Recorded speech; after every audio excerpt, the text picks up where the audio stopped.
Hi everyone, and a very happy Father's Day to all the dads watching. Welcome to our coverage of the Mazda BPL 1. It's round 2, game 2. The Darling Downs versus the Western Power, exclusively to KO. My name is Grant O'Hara, and I'm joined in commentary by former Eastern Suburbs first grade premiership player, Evan Bancroft. Bancroft. Hello, mate. Hey, Grant, how are you, mate? Happy Father's Day. Happy Father's Day to you, mate. How good's this out at Ivor Marsden Oval again?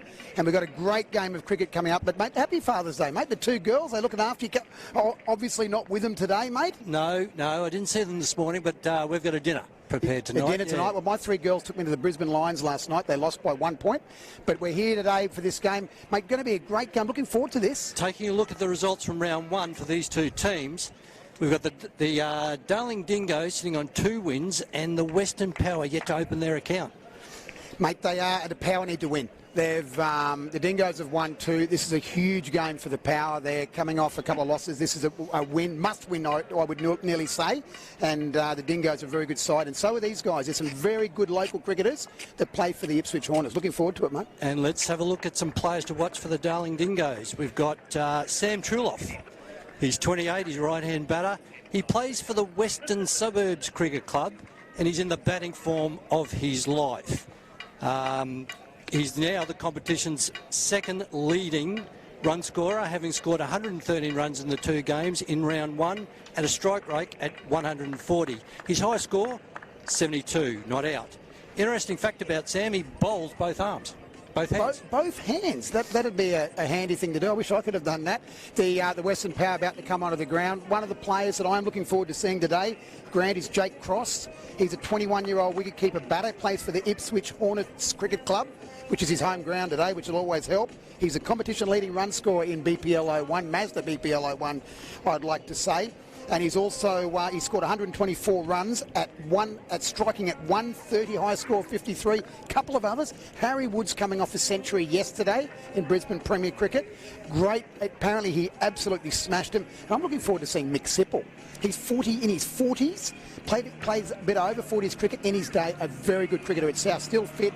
Runs in left arm, bowls a good little bit of heat. A bit like the New Zealand Test bowler that gives a bit of bounce. And looking forward to that, mate. What about yourself? Yeah, the players have now entered the field, and it looks like the Power have won the toss and they've elected to bat. The umpires today, Steve Farley and Terry Pascoe. We've got a beautifully cool day. It's lovely out here at Ipswich. It's about 20 degrees. A slight northwesterly will that will assist the bowlers bowling outswing from the northern end. So just a slight breeze at the moment. Yeah, mate, there is. And the wicket, we had a bit of a look at the deck earlier on, and there was some good runs scored yesterday, and there were wickets taken. The Sunshine Coast got rolled in the afternoon, but it's a good for batting, good for bowling. A little bit of grass on it, but I think the groundsman Craig Jesberg has taken a little bit of that off, and I think it'll be a good cricket wicket for T20 cricket today. Looking forward to it. Who's opening the bowling here for the Dingoes? It's number 15 for the Dingoes. About to take strike is number 5, Jake Cross, for the Western Power. So it looks like they're actually going to start off with some slow bowling. They are, and that's it doesn't hurt to do that. And looks like Bryn Llewellyn at the other end. Zach Beveridge, Western Suburbs District Cricket Club, bowls a bit of off his left arm, orthodox. He'll get a lot of support with this drift. Oh, big shout. He's given. He's out. Wicket first ball. First ball just came over with a little offie, played back. And that looked pretty out. Even we're over here on the square leg boundary, and probably not as out as the batsman thought it was, but it's always disappointing to get out. Yeah, first up. I'm not sure. Jake's looking at his bat. I'm not sure that he isn't convinced he didn't hit that banger. But first ball, that's a big start. He did play back, and unfortunately he's out. And looking the new batsman to come in for the Western Power will be their skipper, Harry Wood, coming off 100 yesterday. And he probably didn't want to be coming out second ball, but great start by the Dingoes. And Harry scored a big 100 yesterday. He faced 114 deliveries and run a ball. 300 they got here, the Ipswich side yesterday, got 300 on this wicket. They were playing Sunshine Coast in the one-dayer. Sunshine Coast all out for about 80. So, look, there definitely is runs in this wicket. Yeah, there is, mate. There is. And Zach Beveridge bowled very well last week here in the Brisbane Premier League, and I was very impressed with him. And to get that wicket first ball. But Harry Wood coming off 100 yesterday, Grant. He obviously in form, but he'll need to take his time a bit more coming in second ball of the game. Playing a miss. Playing a miss. Just tried to cut that, as you might do when you're coming off 100. You think you can just hit the ball anywhere you like. His confidence will be sky high out here at the Ivan Marsden Oval.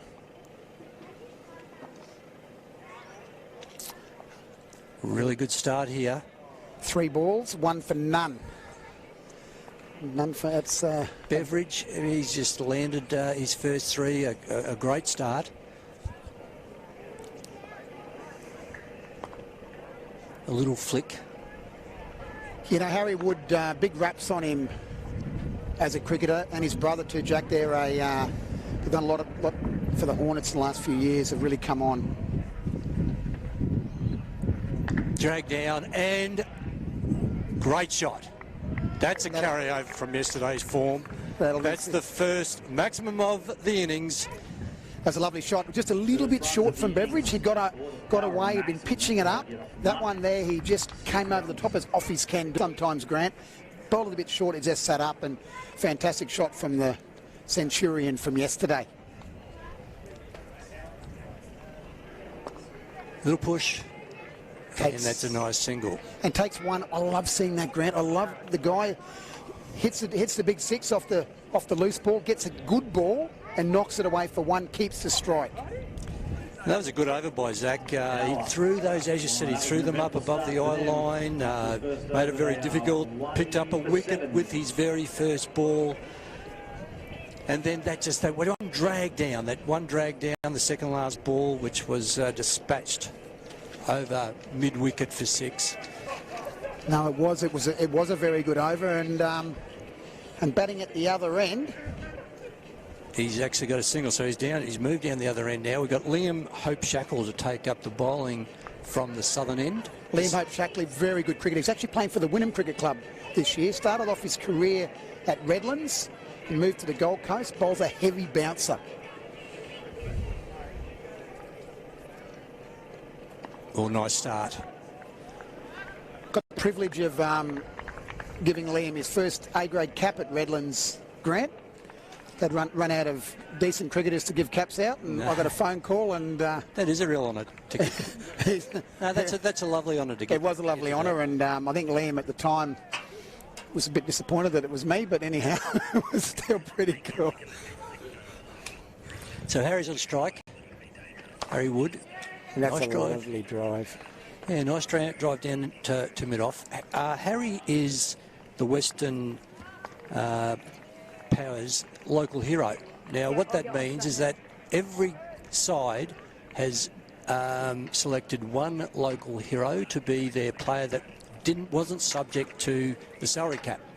So there's a $3 million salary cap. At the other end, we have young Llewellyn. Left-hander. Just knocks it over.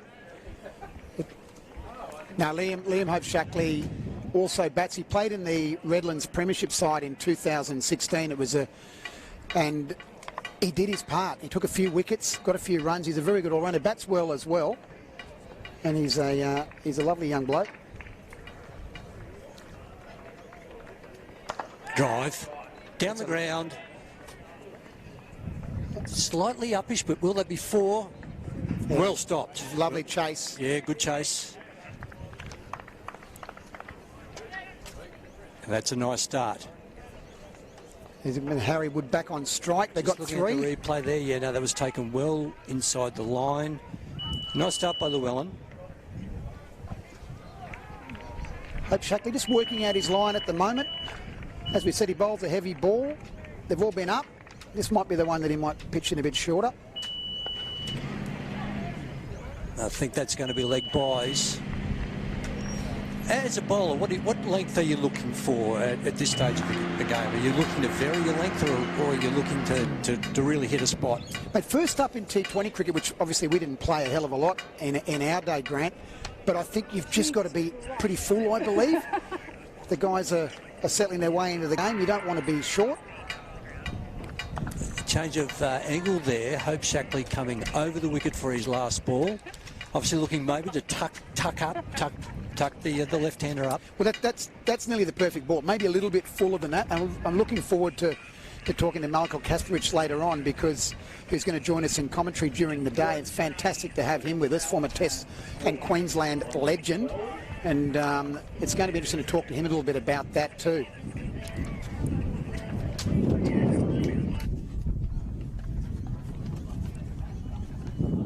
It looks like Zach Beveridge is going to come on again from the northern end, and as you can see, Benga, that's that beautiful northwesterly pushing across the oval, which will really help a little bit of drift for Zach.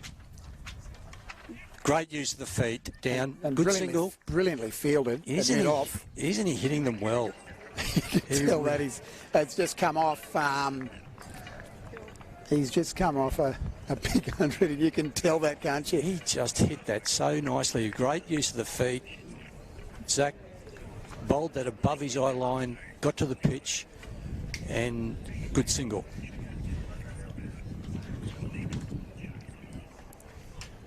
Down, feet, ground. Sweeper will come across from... Doesn't come back for two, though. No. Very well fielded. Nice fielding.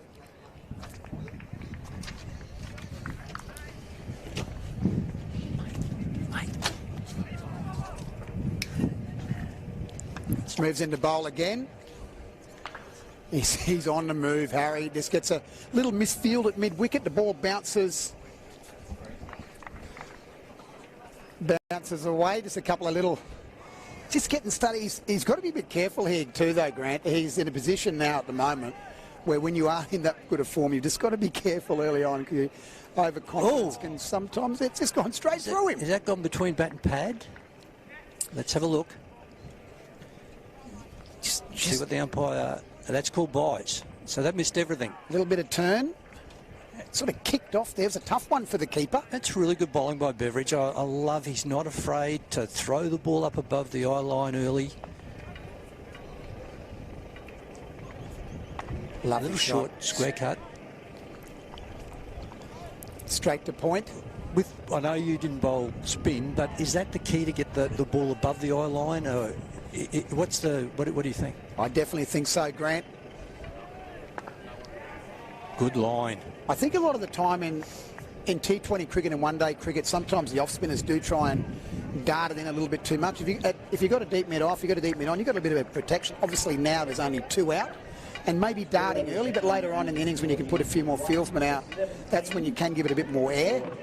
But sometimes the offies do tend to get a little bit too tight, and so can tend to drag down when they do get tight. So that's a really good start by Beveridge. He'd be very happy with that. Hope Shackley again. Hope Shackley, he's come back over the wicket now to the right-hander.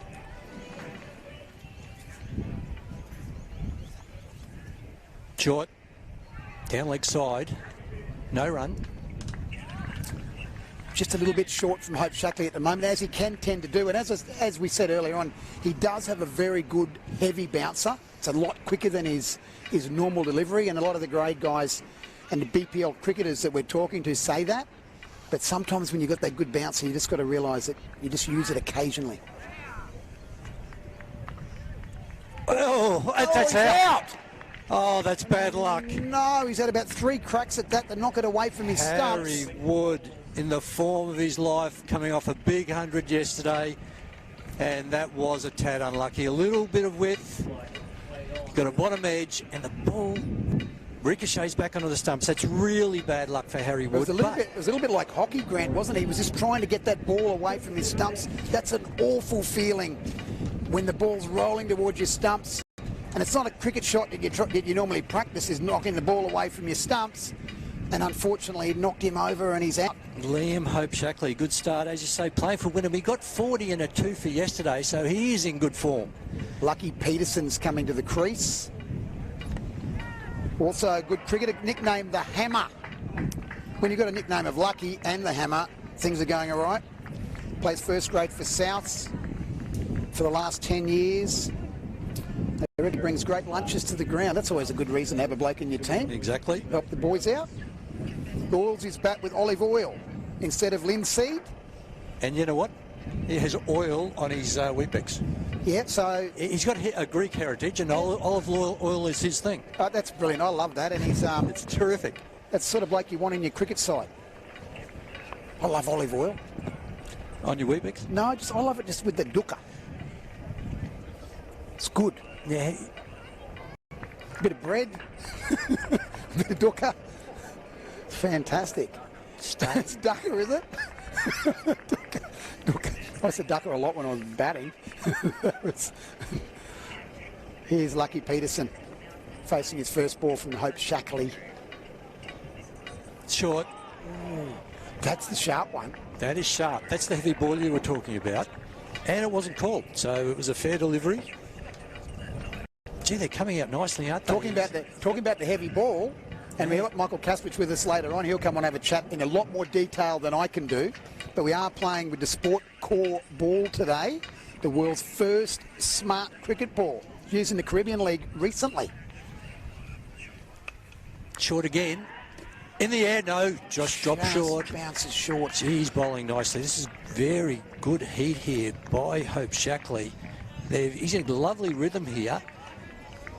How good's that, mate? So basically how it works, it's technology feeds back data on the spin revolutions and speed from inside the ball, allowing fans to become even more immersed in the game. Incredible technology.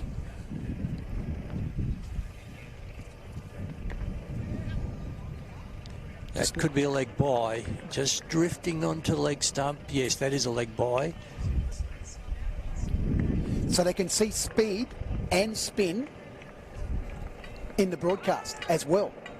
On the right-hand side of your screen today, as you can see that, which is just fantastic. So Bryn Llewellyn here could be the mainstay of this power innings.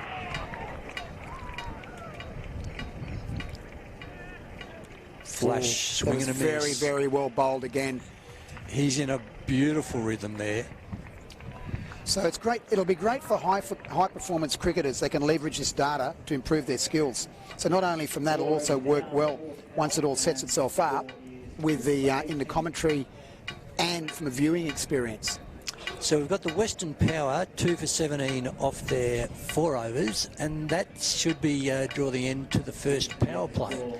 So we can now push fieldsmen out. We only need 4 fielders inside the circle, and there are some moves happening now.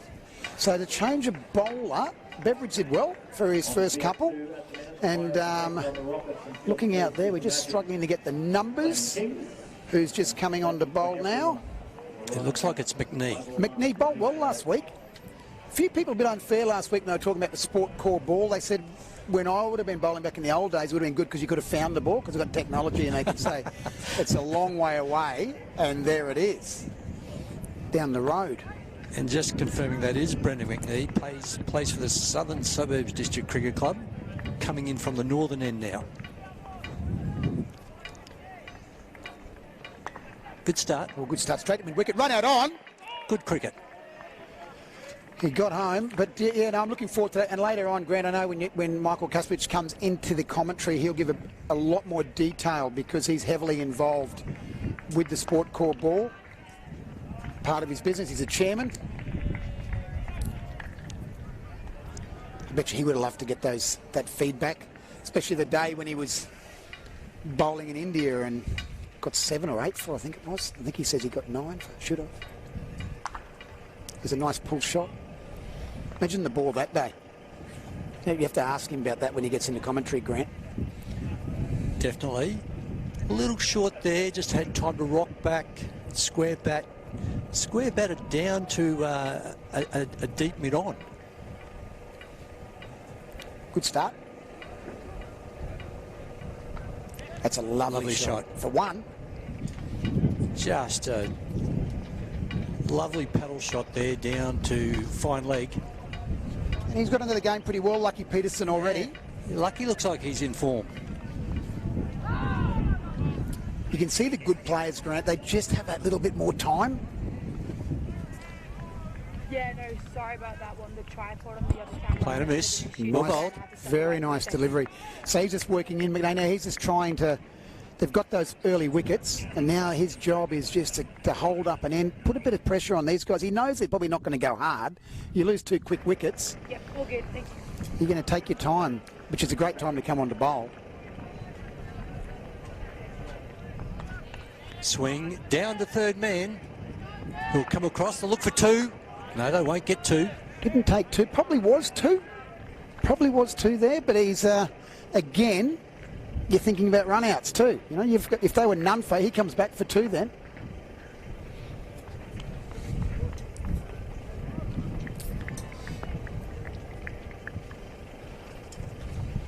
Short. And So, not called by square leg. no, called a wide from the bowling end. Yeah, Right. called a wide. But yeah, that's as it probably should have been. Yep. Probably wouldn't have been a wide if he was 8'1". I mean, he's just trying. He's trying a few things. He's got a few opportunities here, and he might know that. He might like the hook shot. Oh, that's out. Just a soft dismissal, you could say. And again, that pressure, that scoreboard pressure. That scoreboard pressure, a very good length there by McNee. He just was looking to turn it onto the leg side, got a leading edge, came out to the player at point.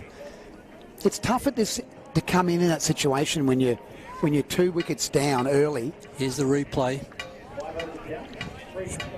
Just looked to get a little big on him. He's trying to turn it down to the leg side, got the leading edge, and it was taken. He's just looking for 1 on the leg side. It's the ball normally that he might have had a crack at, but he decided that we're 2 down, I'm just going to knock this on the leg side. And Arian Jane from plays for the Southern Suburbs Club, took a nice, comfortable catch.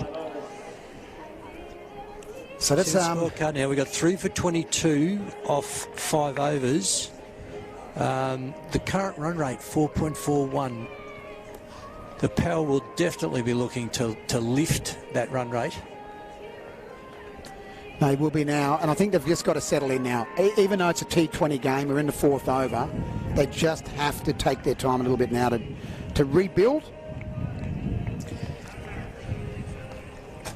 And we've got Dill McLaughlin coming to the crease now for the Western Power. He'll come down to the non-strikers end. Yeah, Dylan McLaughlin. He's at the non-strikers. Hope Shackley again to bowl. Short, and that square cut. That should run away for 4. Square cut over point, that point sort of cover region. A lovely shot. Lovely shot. Little bit of width and taken full toll of.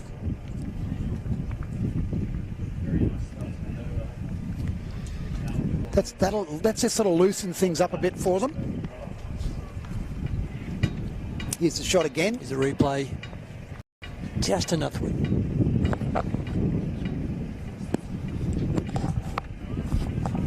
Straight through to the keeper.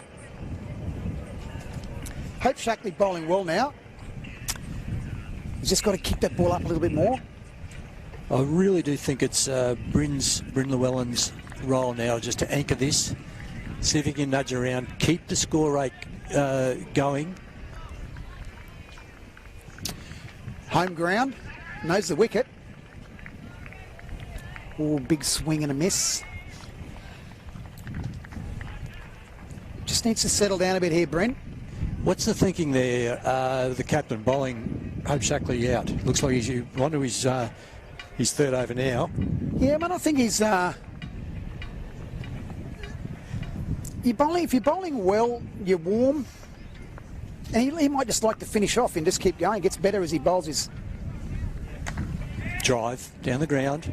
Lovely drive for 2.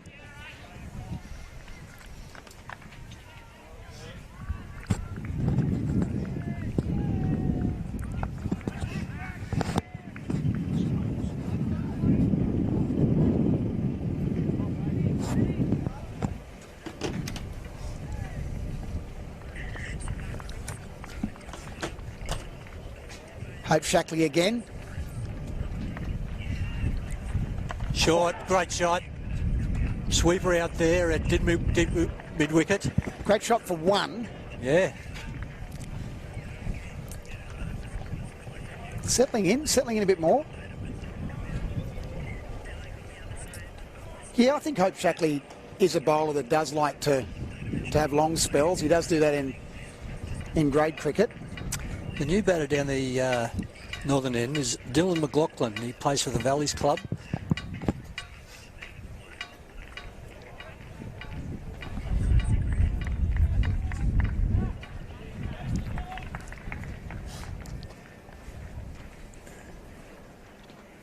Short again. And Ooh, bit of an appeal, not out. given not out. That was a lot quicker again. And it's funny how you get this reputation of having a heavy ball and a good bouncer.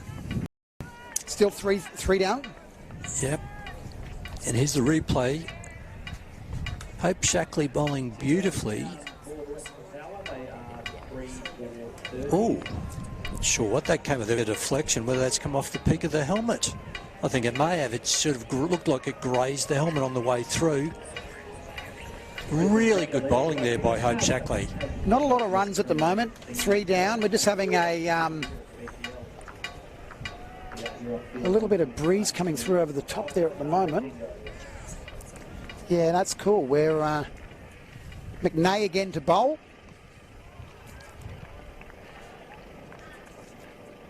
Short. Didn't quite get all of that. That's going to be picked up by deep mid-wicket. The sweeper comes around, 1 bounce. Easy 2, Grant. Yep. Easy 2. So, mate, you as a batsman, wicket-keeper batsman, you're 3 down early for early 20s. We've just got a couple of little issues with the score there at the moment. But you've just got to settle, doesn't he, now? He does. He has to anchor this innings. He has to be there at the end. Flat batted, a little short there, flat batted down the ground, down to deep mid off.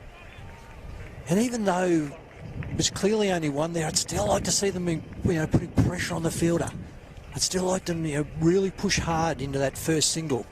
Well, that's the thing now. 1s and 2s are the important one. You get 4 or 5 of those, you're still at 5 or 6 and over.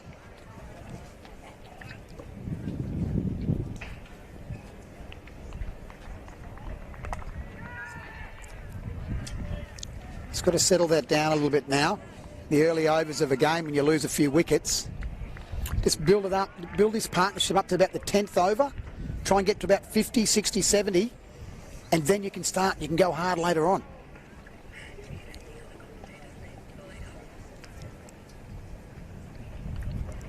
Oh, well bowled. Very well bowled. There's a good breeze here today, Grant, at Ivor Marsden, just crossing us here as it goes through to the Amberley Air Base. I really like the way McNee's bowling. He's using that breeze. It's that northwesterly, and what I liked about that is that the speed. He really took some speed off that ball. Wide, outside off, and it's called wide. Yes, that's called wide. Nice and full, Grant. He and this again, he's in that position now. They've got the 3. They really want that 4th wicket because that puts the big pressure on then. They need to just try and work that through.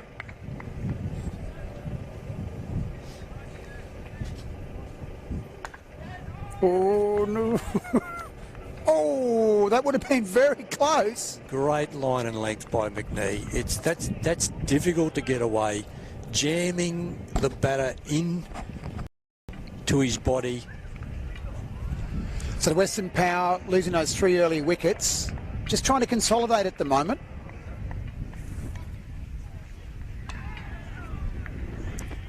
And very good bowling, Grant. He bowled very, very good bowling. beautifully, on length, wasn't it? That's that length that is really difficult to get away.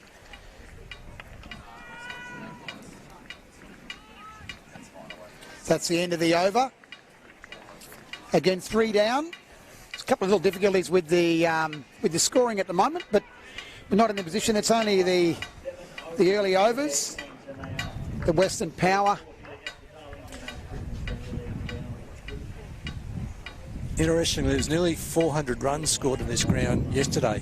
We went out and there we go. 3 for 34. It's come back up now. We've got the score all good. 3 for 34 off 7, but there were nearly 400 runs scored in this ground yesterday.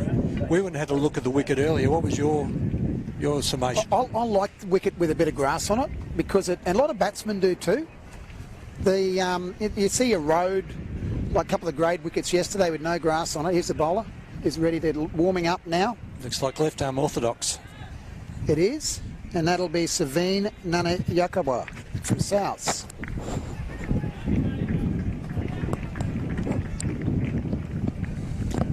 Left arm orthodox. Charges him down from mid-on. Good start by Savine. Yeah, he's just going to be looking again. They've got that breeze, that northwesterly. That should work with his arm ball. So saw a lot of this last week where the bowler from the southern end of the ground was really able to work this breeze and just be able to just dart the ball in, jam the batsman, make it a little bit hard for them to actually move outside and free their arms outside off stump. Oh, reverse. Reverse sweep.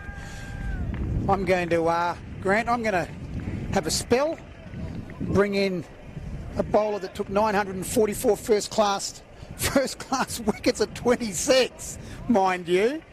Michael Kasowicz is here. That mustn't have been far from off stump. Really nice start here by Savine. Using that break. Good morning. Happy Father's Day to you, Casper. Oh, thanks very much, Grant. It's a joy to be here. A little paddle, down a fine leg. Savine just taking a little bit of pace off that ball. Have you been spoilt this morning? Been to Spoilt. Or is that still coming? Well, people managed to get out of bed by the time I had to leave the ground, so I guess that's some way of spoiling me. No, all good. I beat you! Dive catch! What a great catch! Caught and bowled. What a great catch there by Savine. And the Power now. They lose their 4th wicket. And that was McLaughlin. Just pushed a little bit too hard on that. How important is it for spinners to be able to field so well like that off their bowling? Yeah, well, we've seen already the variation that he has in pace, in throwing up a little bit, which he did in that time, and absolute great reward for it, wasn't it? Wonderful catch, diving forward. Well, I think just the athleticism of the players, and we're seeing that through this version of the game, 2020. Players are so much fitter than they were, I suppose, in the 60s. Did you play in the 60s, Grant? Oh, thanks very much. I was born in the 60s. Oh, right. Yeah, Okay, 70s. I did. That was my first cricket set. 4 for 37 off, what's that, 6 overs. We've still got Llewellyn there anchoring this innings for the Power. The new batter to the crease is, make it Harry Austin, number 8. Harry Austin, the new batter, taking guard now. Lovely over here by Savine. Drifting the ball, plenty of variety. Short.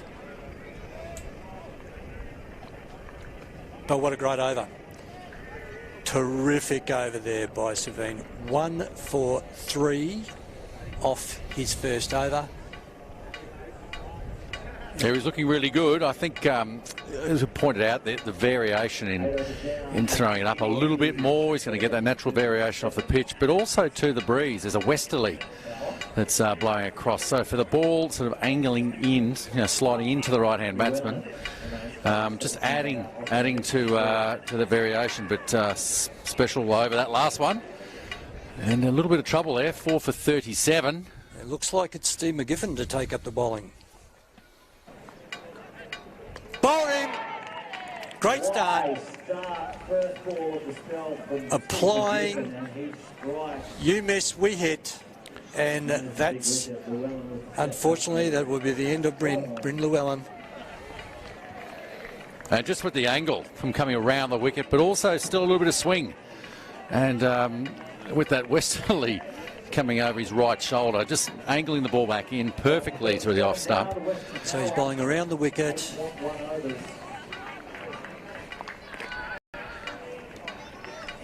And that's used the breeze. A beautiful in-swinger to the left-hander. Good player, Steve McGiffin. Oh, fantastic. I think, well, last week, the first round, both with bat and ball, showed exactly what it can do. I know that he's played for the Queensland second 11.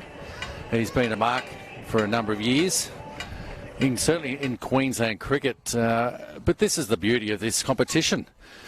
This form of the game, it's giving the amateur players just an opportunity to showcase what they have, the skills, but also adding to the potential. Like Steve's been around for a little while, so while they are out there looking for these younger players coming through, he just keeps showing what he can do. Yeah, the power 5 for 37. They really need to bat out 20 overs, don't they? We need somebody to stay in the grind, and then see if they can have a few players still left at the end of the inning, so that they can push on. And maybe what we're looking at, 120, hopefully.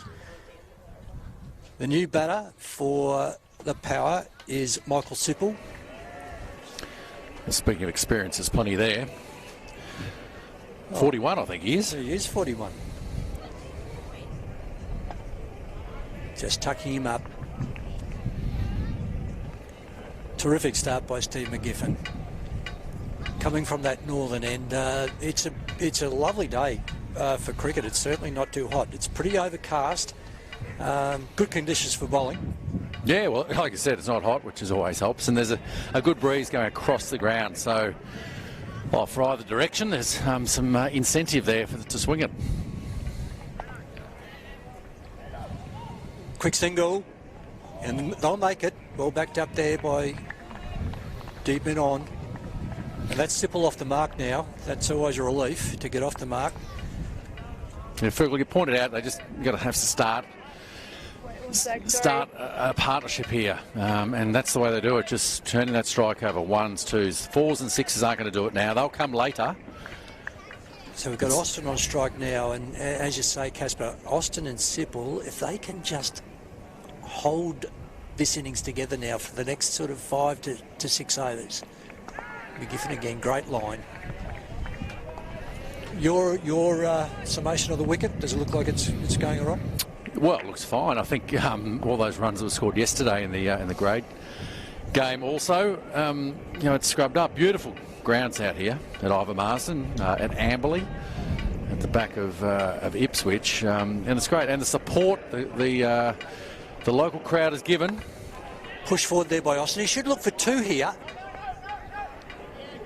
No, the sweeper comes around from deep cover. Only 1. But how good is it that we're out? There's not even football finals. I know the Premier Grade cricket started yesterday for Queensland cricket. But, these guys have been training for a number of weeks now. I know that we were due to start a little bit earlier. But just seeing the cricket community out supporting the game is great. Beautiful bowling of it, McGiffin.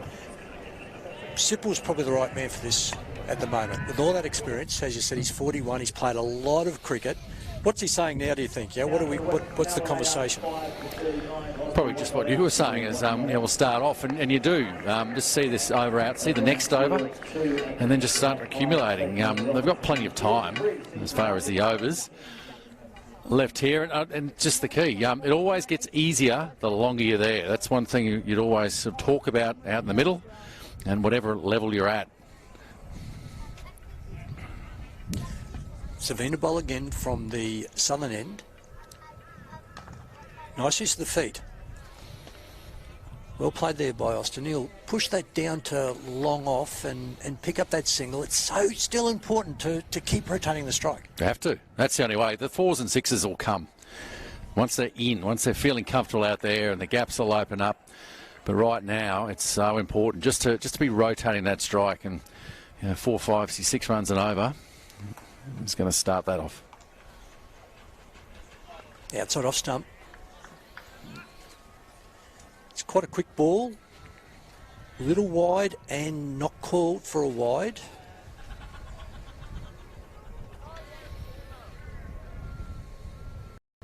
And again, almost the same ball. 1 for 4. Terrific bowling here by Savine.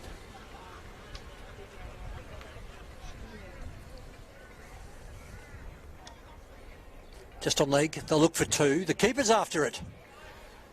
They will get 2. Sipple just deflecting there off his pads.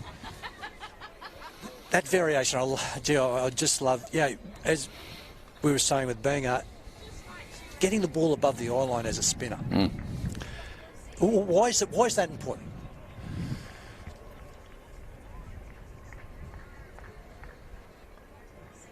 Sweeping, down to fine leg.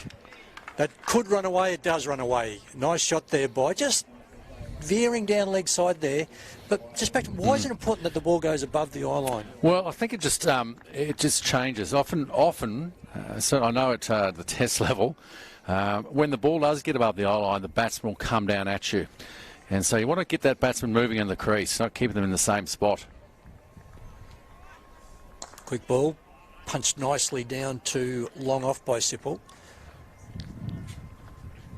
I just get that sense that with that experience of Sipple out there now, he doesn't look like he's panicking. He just looks like he knows we need to bat these overs out. We're at 10 overs now, 5 for 47 for the power. We have Austin on 2, Sipple on 8. He's batting at 100. Really good bowling there by Savine. In fact, very strong side, this Dingo side. Got to look. That great blend and mix of experience and young players are playing at the highest level of the game. From a grade perspective, and McGiffin from the northern end. Short, pulled away. This is coming down to, that's 4 runs. Lovely shot there. A left-hander, one of those straight to the ground. Ran away for 4. A little short there by McGiffin. Looks so comfortable, didn't he, Mick Sipple? Just rocking back. It was definitely a short ball.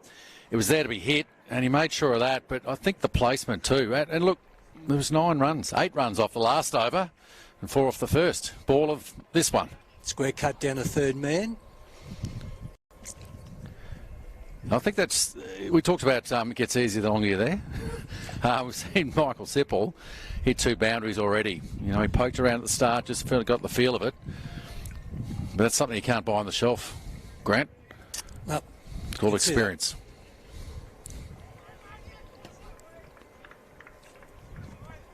Down leg, wide, called wide.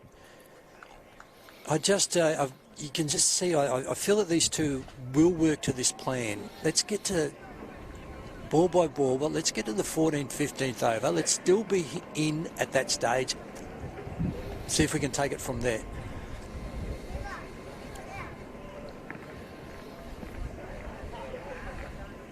Swing and a miss. A little bit of width. Yeah, well, I think when Sipple came to the crease, the 5th wicket, certainly a lot of trouble. I think it was 30 odd, wasn't it? But right now, they must over with that boundary. Brought up the 50. They're just starting to look good. And just jammed him up there. Great line. Now, I would like to talk to you about this ball. It's all, so there's a chip in the side of the ball. Is that right? Yeah, so we've replaced the cork rubber compound that sits in the centre of all cricket balls with some technology in there to pick up 2 main areas in the speed and the spin, or the revolutions. We're picking up also the power out of the hand. Beautiful line there. Yeah, so it's really exciting to be involved in this company for the last 3 years or so, developing it, and with technology and the way it moves so fast.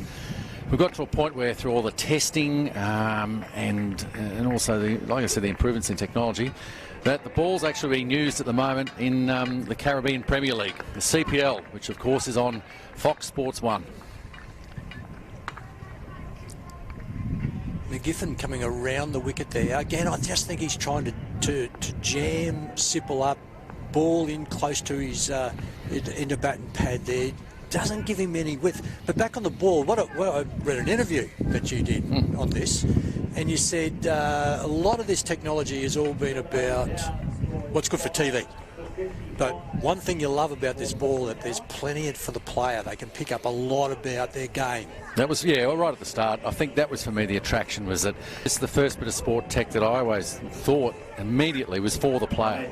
Because every other sport tech we've got out there is for, there's like spider cams, and for the fans, I suppose, in a broadcast sense. There's also technology brought in for umpiring, I suppose, and DRS, but all the main use of technology for the players only goes to the strength and conditioning coach. The players never, ever really get to see that. Hope Shackley, who bowled beautifully in his first spell, coming back for his last over.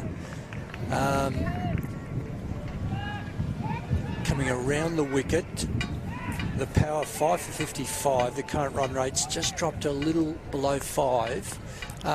You would have loved it in your day. 2020. The ball. The ball, absolutely. I think that was the attraction. Driving, cover, deep cover, sweeper, picks that up. Sipple timed that beautifully. Hope Shackley bowling a great line. And the Caribbean, so... Yeah. So at the CPL, so Ben Tattersfield, the founder and our leader, he's over there. And they've been using it in the games. Boys have been using it in training as well. And it's just that feedback for the player. We're constantly looking at improving. And we're just able to provide that. A little cut for a single there. We've just got these pockets that are available, where runs are available at the moment. And we're the Austin there just nudging it around off square. So if we have a take a look at the field, we've got a deep cover, we've got a deep third man, we've got a deep fine leg, we've got a deep mid wicket.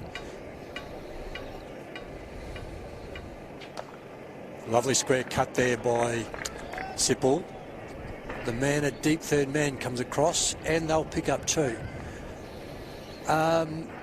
What are we finding in terms of, if you're a spinner, the revolutions of the ball, that coincides with more turn, or what? Well, the interesting thing is that the spin, the revolutions when it's leaving the hand, but also post bounce, which is it's coming from the centre of the ball.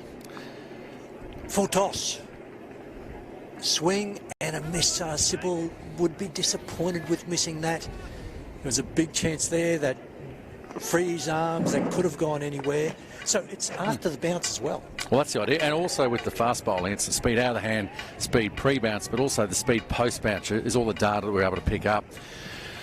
Keeping it as simple as we can now. That's the start. There's plenty of data we'll pick up in the future. Short, and a swing and a miss. I suppose we've got to give something to the batsman down the track, haven't we? Well, will you put the chip in the bat? So... yeah, so if you don't hit the middle, you're out. Is that how it works? You bowlers. Well, you're never out the nets then, all your batsmen. I know that much. Let's take a look at the score. It's 5 for 59. The current run rate just below 5. We have Austin 4 from 8 and Sipple 17 off 16. So he's batting at slightly better than 100. McGiffin 1 for 10 off his 2. And we have got to change a bowler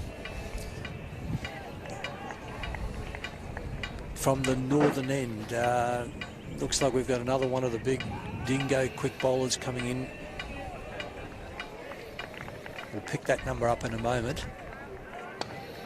Driving to cover, and it's Blake Maher. It's Blake. He bowled here yesterday. He would have bowled a few overs here yesterday. He's from the Sunshine Coast.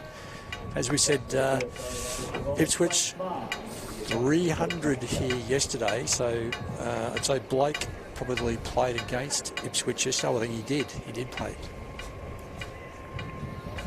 Little dab there. Very controlled by Austin.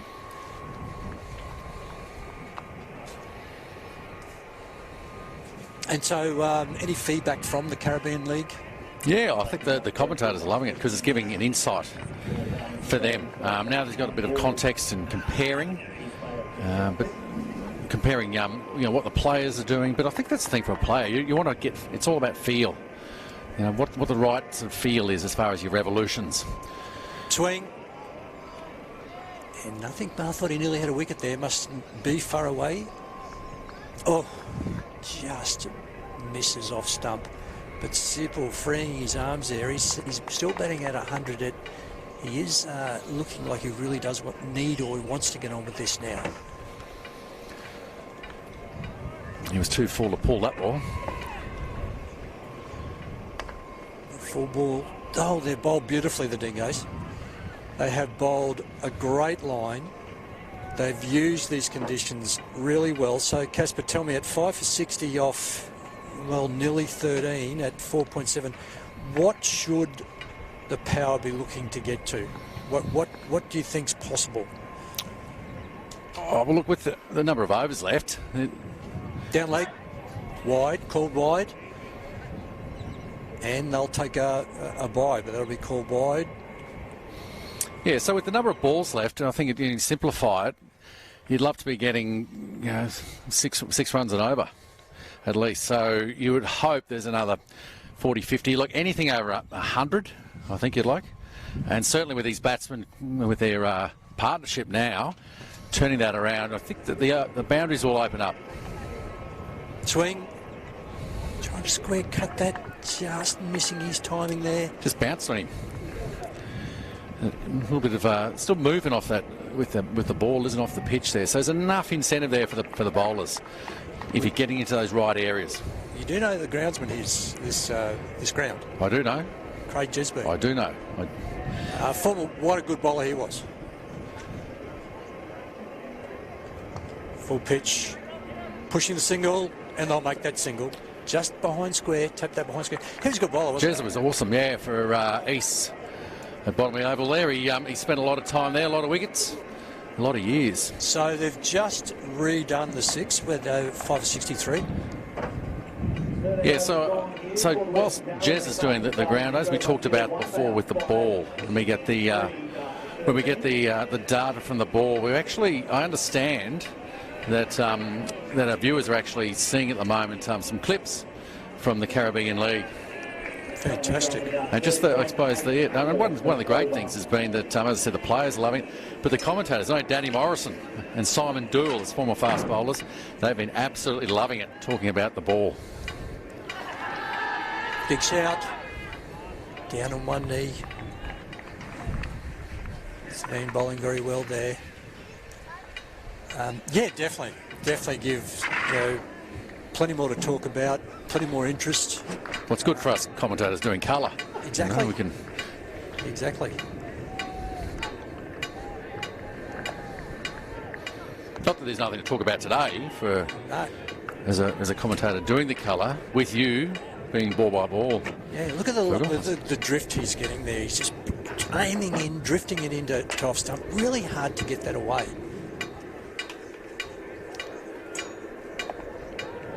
His lines are good, aren't they? They're terrific lines. Just cramping the batsman, giving no width whatsoever. Are you at all surprised that this is a game for spin bowlers do operate so well in this format of the game? Not at all. Not at all. Sweeping down. And deep square leg. And you'll find that the left arm orthodox in this form of the game, it's essential to have them. And often you see them opening the innings, but for that matter, to the right-hand batsman, just cramping them up on that off stump with the angle back in. And if you do get a bit of turn, that's the variation. And the batters have to do a lot of the work, don't they? They actually have to do a lot of the work to get power on the ball. Full toss, bowling beautifully to his field. The deep cover, 1 run only. Sipple, 18 off 19. Austin, 7 off 16. It's probably time for Austin well and truly to push things on. He's trying, he's looking to do that square cut outside off stump, slightly short there. And that's another fine over. 3 overs now by Savine, 1 for 13. 5 for 65, 14 overs down. At just under 5, we're looking at 100 total. So anything that 100 to 120 would now be a pass mark for the power.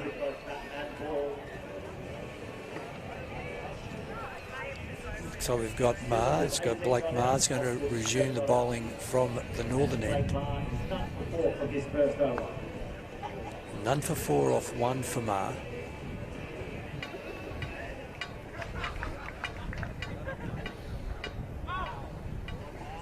Just drifting into a middle and leg there.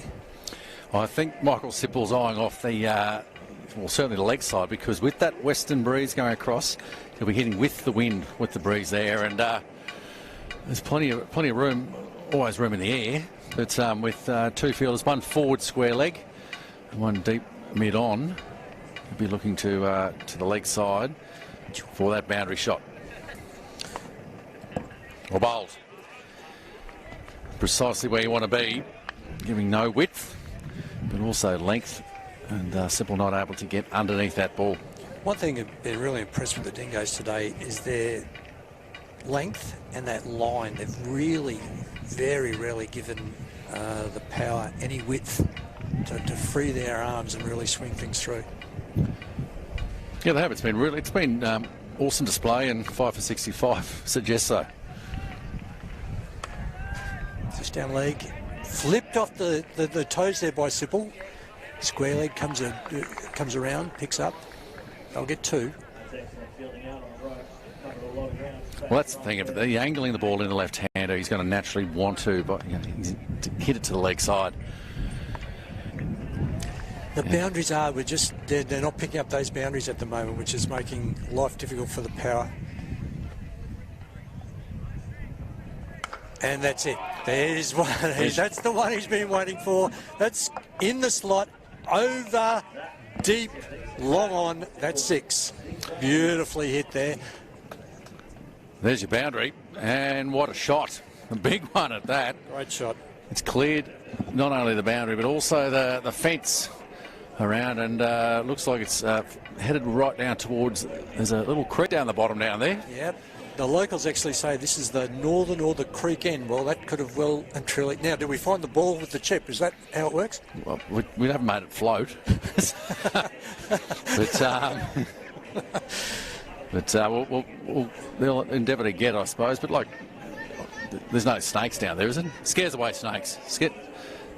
Hang on there. The umpires are saying we'll get the... One of the conditions, the playing conditions, is that if... to keep things flowing well and quickly, that if there's any delay in getting the ball, we're just going to replace the ball. That must be expensive. Well, you know, it's quite funny over in the CPL right now. It's a small field, oval in Warner Park in St Kitts. The entire tournament's been played there. And big players like Gale and Andre Russell and all that stuff. I think they've only had to replace 5 balls in the whole tournament so far, because they always find their way back somehow. We have now a big gap now on the leg side. They've actually pushed, swing, miss, or that pick up. They picked up a leg. Going to look for 2. He'll come back for 2. And let's wait for the umpire. No, that's bat. So that's come off the bat.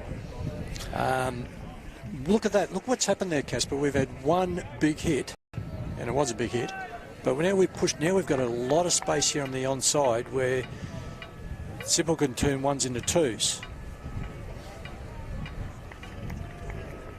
Down leg side. Great take. Lovely take there. That's called wide. Leg side wide. Yeah, well, the boundary, the 6, created a change in the field immediately. The 3rd man came up into the ring, and then the extra man go on the fence. And a cow corner, I think you'd call it. Great take by Brendan Faber. He plays for South. He saved 4 runs. That was a wonderful take.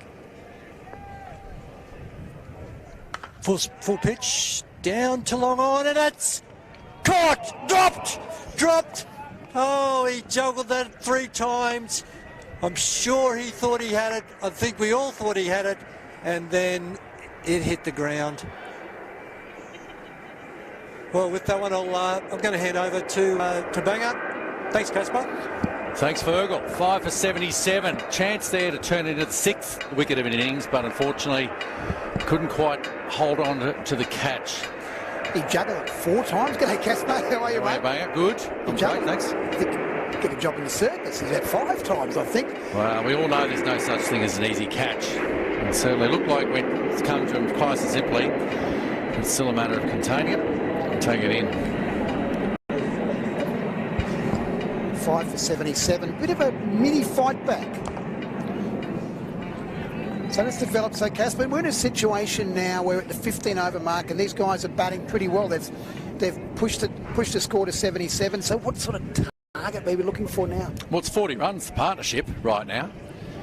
And we've always said that the longer you're out there, the easier it gets. We've seen that certainly for Michael Sipple. Michael Sipple's in his 40s, playing now local cricket now, but played for South, very good career, and still hits the ball very well. And there's a point, isn't there, when you start to age, and the temptation to go and stand out in the sun all day quickly diminishes. It sure does. However, 2020 is the format that just keeps the dream alive. There's a lovely shot too out there for one. Just pick it, not taking a lot of risks at the moment. And Sipple will, if he gets one in his arc, as he did last over, that was a big Dorothy. With those balls, are they, you mentioned in the Caribbean League, only going through 4 or 5 a game? Are they that's... No, there's only 2 in the game. 2 in the game. One each innings. Throughout the tournament so far, there's been, I think, 5 have been hit and not been able to be found. But replaced with another smart ball for it to immediately clock on. And just clock straight back on again. Yeah, that's right. So, how good's that? well, certainly the testing that we've done with the ball over time, shooting it out of our cannons ourselves at over 300 kilometres an hour, just testing this out to make sure. Austin knocks it over to the leg side for 1. Looking for 2, but he won't take it. Puts Sipple back on strike. Now, this could be interesting here. Sipple being the left-hander and with the left arm orthodox, the angles he's going to look for, because he's got the boundary in his sight. I think he's going to be looking square. Bowls. A square drive for none. So you'd be looking to go deep? No, I was thinking sort of almost that square. I know he's without width, but looking to sort of slice it when you've got the short guy behind square and the short behind point, I should say, and point. The 2 fielders there. There's a big gap, but that was well bowled once again. 5 for 81. Harry Austin not out 8 off 19 deliveries, and Michael Sipple not out 31 off 29. And Blake Maher will continue to bowl. Blake Maher continues. He has 2 overs done for 16. Austin now starting to realise that there's only 4 overs to go, and he's trying. He'll play a few more shots. He didn't get that one. Mistimed it down to mid-on for 1. Sipple, did you get to play? I did, yeah. I played against Mick when he played for South. He had Andy Bickle as well. He just had his birthday the other day, Bick. Oh, that's out. Well bowled by Blake Maher, and a big wicket for the Dingoes, losing Sipple, who was just starting to settle into his innings. That's not what they needed, but he had to go. He's gone through mid-wicket, probably played over 1, but good little knock by Sipple. 31, got the team back into the game. And now try and get to that 121.30 mark. Talking to their skipper before, Harry Wood, while you and Grant were in commentary, he said, mate, I think 121.30 could be competitive. A bit too paced, he said. Yeah, interesting. Good feedback, I guess, from the players that are out there haven't seen it. But I think what we've seen here today is that the bowling in those good areas, and even then, towards the end of an innings, the well-executed old-fashioned Yorker getting the wicket. We've seen it in 2020 cricket, all that length ball, the slower balls, that's sort of always what generally happens. But just the execution there was really impressed there by Maher. Alex Welch has come to the crease. And Ma bowls more these days than he used to, but he's a very good batsman, Blake Ma. Scored a lot of runs for the Sunny Coast over the years. But now bowls a bit too. I think you're probably noticing this, Casper, a little bit more than we did in your era. The bowlers and batsmen, a lot more all-rounders around with the T20 format. It has been. And for good reason, the opportunity that we've seen around the world. Off the mark with one, just out to deep cover, just missed the cover. He dived for it, probably would have got one anyhow. Puts Austin back on strike. Because I think, I'm sure even at club training, all the batsmen get in there, and of course they're world beaters. Now we've got a format that they can actually go there and prove it. Exactly. As Blake Ma moves into bowl again to Austin. And he has hit that one very, very well. But I think it might be caught. And it's put it down and it's gone for 4. So he got a bit of that. And unfortunately, the catch went down from the Dingoes. Tough catch. Well, I mentioned there's no such thing as an easy one. And I'd be disappointed because he had plenty of time to come around. Sort of looked like it got in the bread basket. Right, easy to nail. But I think hitting into that breeze, that strong breeze, has held it up there nicely for the catch, but he remains. And he goes again. He probably thinks now I'm back in the game, but I think even the boundary was probably more annoying for the Dingoes even than the drop catch. Yeah, absolutely. It stings even more for the bowler, that's for sure. But maybe that's it. I mentioned about the bowling, the death bowling. You know, old-fashioned was always full Yorkers. We've seen in 2020 length balls being bowled. And maybe that's an example. The length ball held around to the leg side. Just knocks it out to deep mid-wicket. Yeah, you're right. And then all of a sudden you take the catch, which is, you know, considered a good ball because you got a wicket. That's right. Yeah, so good to see. A bit of old-fashioned bowling and death bowling at its best. And did you like bowling, the death bowling, Casper? Yeah, I did. I used to, for Queensland, start the innings, I suppose, and then also at the end. So the two hardest parts, you'd like to think. But it's all about execution. You know, I know batsmen can, play all the shots and get away with it, but it's up to the bowler to land the ball exactly where you want. If they end up doing a ramp shot or they do something else, they'll get the inside edge for 4. Well and good. You can, at the end of the day, you walk away and know that you've done exactly your job. Steve McGiffin coming into the attack from the Amberley airbase end. We haven't seen all those planes today. They've been a bit quiet. A bit quiet. Just one sort of snuck out earlier on, bowling to Austin, who's set. Yeah, it's interesting, Casper. You mentioned your great mate Andy Bickle before. How often in a career of two fast bowlers who took 1 million wickets between you, are you playing for that one spot when you're great mates? It was incredible, wasn't it? Well, I think, from the Australian side, definitely. I was in the team and then, 12th man, and he'd be getting wickets, and then he'd replace me, and then I'd go back for Queensland and get some wickets, and that's the way it worked. But I think the best part was we helped each other along the way. McGiffin to Welsh, who just knocks it aside for 1. Score is now 6 for 89 in the 17th, in the 18th over. 17.1 gone. Yeah, that's right. So, but you're still mates.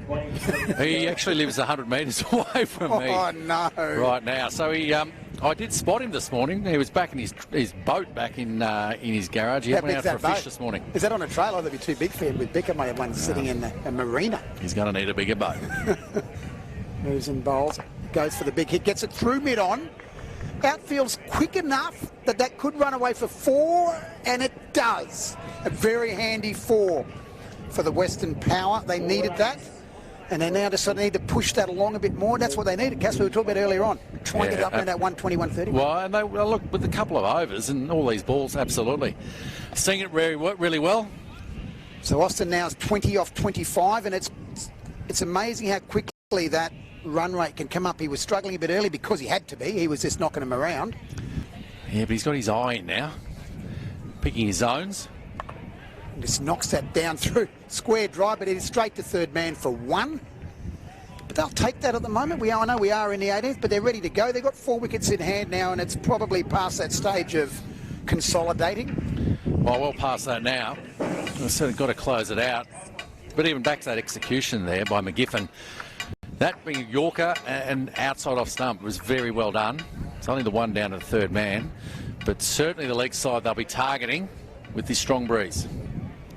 Welsh swings and misses. It's by getting that ball outside the off stump. It's harder for the batsman to drag it. We know they're all going to look to hit it high. Just get something high into this breeze and it'll certainly carry. We even saw the balls on the ground just racing across this outfield. And I suppose number 8, number 9 coming in. As if you're bowling now, you're targeting those stumps as well, aren't you? And he's played and missed again. Very well bowled. Well, or we could hit a length like this. Perfect bit of work. Just there with the ball just going across. Just leaving. Still, there's a little bit of a movement. Ball stayed pretty fresh for 20 overs. 95 for 6. There we are. There we've got all that sorted out. And Casper, cricket, mate, it's great. Obviously, it's a sport called ball, but you're involved in cricket. You're on the Australian Cricket Board for a while there too. You love it. Oh, look, I think that was it. I spent nearly 20 years playing the game professionally. One club, of course, University of Queensland. But the other thing too is I had the opportunity to be involved in an administration capacity. I was the president of the Players Association and then got asked by Queensland Cricket to join the board of Cricket Australia. Blake Maher bowls. Probably just overplaying it a bit, that one. Yeah, and so that opportunity was rare. And you know why? The most extraordinary thing about it? I was the only fast bowler ever to be asked onto the board of Cricket Australia. Whoa. And I spoke to Alan Davidson. I said, Davo, do you know which fast bowler was there? And he couldn't come up with any. Wow, as Maher bowls to Welsh. Swing and a miss, just losing his head a bit there at the moment. He's got to keep his head a bit stiller. Is that correct? Yeah, and so the way I looked at it, I was actually there representing, obviously all the stakeholders. That's your job, that's a role. Yeah. But more importantly, I was representing the most crucial stakeholder of all cricket, a minority group called the fast bowler. Yes. Actually, I wasn't a fast bowler, getting ahead of myself there a bit, Casper, I know, but and the medium pacers, I hope. Well, we had to, we round up. It's hit him on the pads. Big shout and out! Very well bowled by Blake Maher, and unfortunately, Welsh is out. The score is 7 for 96. And a wicket they probably didn't want to lose, but he did have to keep going. Greg Rowell's there now. Rowley, yep, he's the second one. Rowley, great Queensland cricketer, of course, was born in New South Wales. He ended up playing for Tassie a little while. He's a lawyer. He is now University Cricket Club your whole career, and I know it was a bit of an exaggerated story, but you did just for a session, did you? A training session? And did someone say that we've got plenty of bowlers or not? No, I think it was the under-19s. I would have been about 14 at the time. I was Brisbane State High. I went down and trialled out. I don't know if we even played in the under-19s, what it was called back then. But yeah, so a little bit there, and then. No, and that was the local club. I lived at Mount Gravatt. Yeah. St Lucia's an awful long way when you're a school kid away from Mount Gravatt. He's had a few guys go over to uni over the years. The late Damien Mullins, Carl Stefanovic. A couple went over. It went the other way too, because I remember playing against Carl. He was always second grade at uni, and then all of a sudden next year he's turned up. He's opening the batting for East down at Bottomley. Oh, did he go uni to East? He went uni to East, and so what I did. Kai O'Sullivan has joined Austin. 7 for 96 off. Now we're looking at 18.3 overs. Blake Maher bowling very well, done a great job here. Great job in the tight, and he pushes it away, well fielded. Good time to come on to bowl, though, when the side lost a lot of wickets, but he's done a great job. He's consolidated the... Well, he just bowled full and straight. I'm loving it. Absolutely loving it. Closing out the innings by doing that. It stops the batsman getting underneath the ball. The fuller, and obviously, and the straighter you are, if they miss it, you hit. Sure is. He's just bowling again now, Blake Maher. He nicely moves in again. Nice straight drive. Should be looking for 2. But they just take the 1, takes the score on, and that'll be another good over here from Maher. He's going to finish it off now, and then it's at 7 for 99, looking to get over the 100 mark, and then kick a few more on it after that. Nice little drive from O'Sullivan for no run, and that's the end of the over. Ma has 2 for 26 off his 4 overs. You'd take that any day. Oh, yeah, he's closed out beautifully here. Just that nice and straight and full. Batsman couldn't get that boundary wide or the width onto it, so it's really cut it out. It's a great oval, this one. It is a lovely oval. It's beautiful. The whole setup here at Ivan Mars. I know it was redone a couple of years ago. The council contributing into this extensively, and they've set up an awesome complex. Cricket's big down here at Ipswich, always has been. That's straight up in the air, and it's going to be caught by Point, and another wicket has fallen, and that's a great catch by Blake Marr, and it's a good little knock by Austin, who scored 23. Look, he played really well in this innings, and then look, throwing the hands there. He lost his shape as he went to hit that.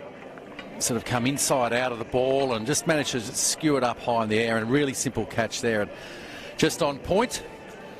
But it's the time of the innings where you have to have a go. You just got to throw the bat at everything and see what you can get here. 98 runs the score. Donald White coming to the crease, who's a fast bowler for the Valleys Cricket Club. Bowled a little bit yesterday, and nice tall, big action. You'll see him later on, Casper. Always love watching tall, fast bowlers, mate. Actually, any fast bowling. And O'Sullivan will be on strike. They crossed. And McGiffin to bowl. O'Sullivan just lays back, hits it out to mid-on. Donald White looking for 2, which was good at this stage of the game.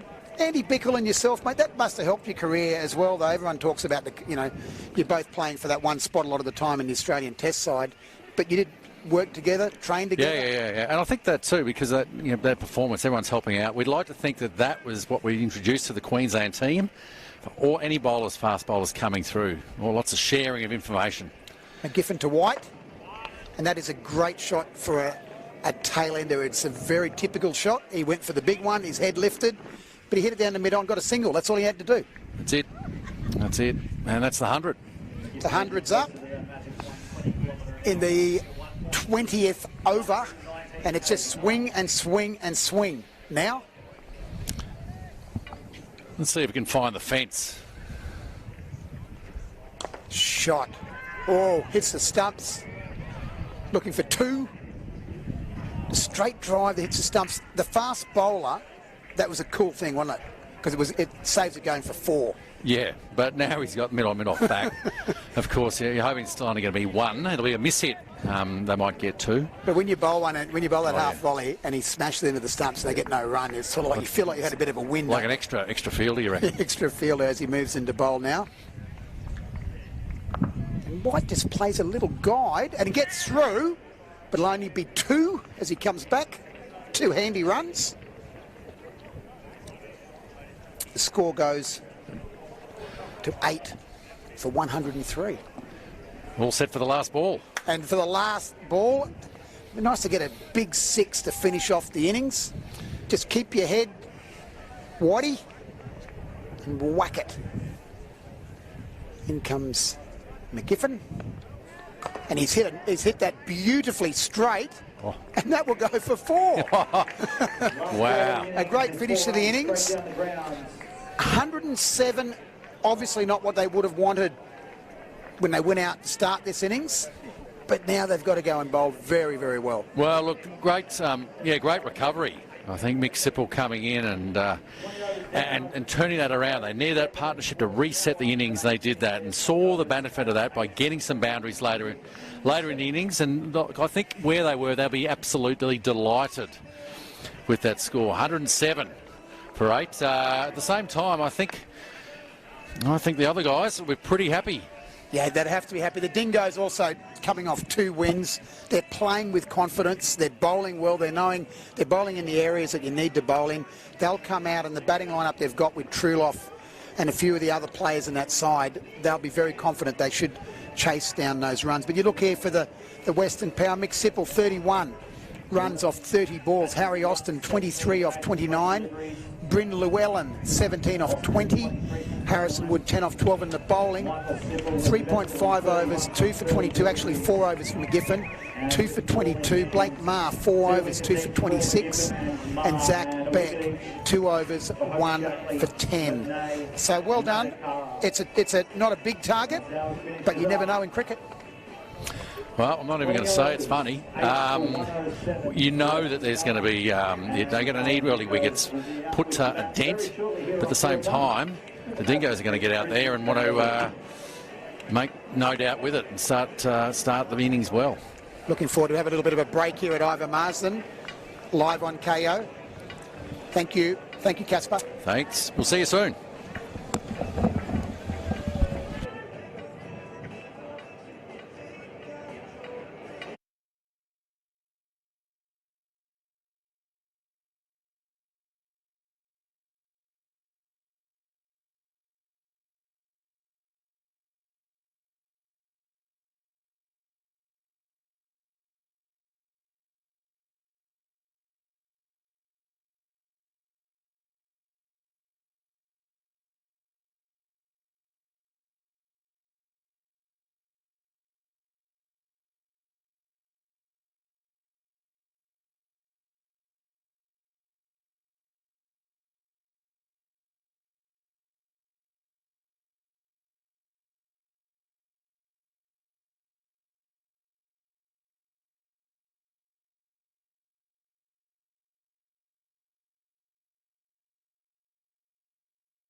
He'll get a lot of with this drift.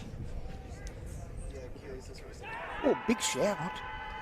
He's given. He's out. Wicket first ball. First ball doesn't really come on. Drag down and great shot.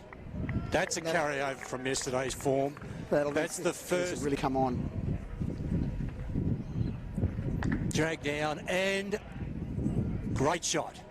That's a carryover from yesterday's form. That's the first. Down, feet, ground. Sweeper will come across from... Doesn't feel like you just use it occasionally. Oh, that's out. Oh, that's bad luck. No, he's had about 3 cracks at that. You just use it occasionally. Oh, that's out. Oh, that's bad luck. No, he's had about 3 cracks at that. Might like the hook shot. Oh, that's out. Just a soft dismissal, you could say. And again, that pressure, that might like the hook shot. Oh, that's out. Just a soft dismissal, you could say. And again, that pressure. Hope Shackley again to bowl. Short, and that square cut. That should run away for 4. Square cut over point, that point sort of cover region.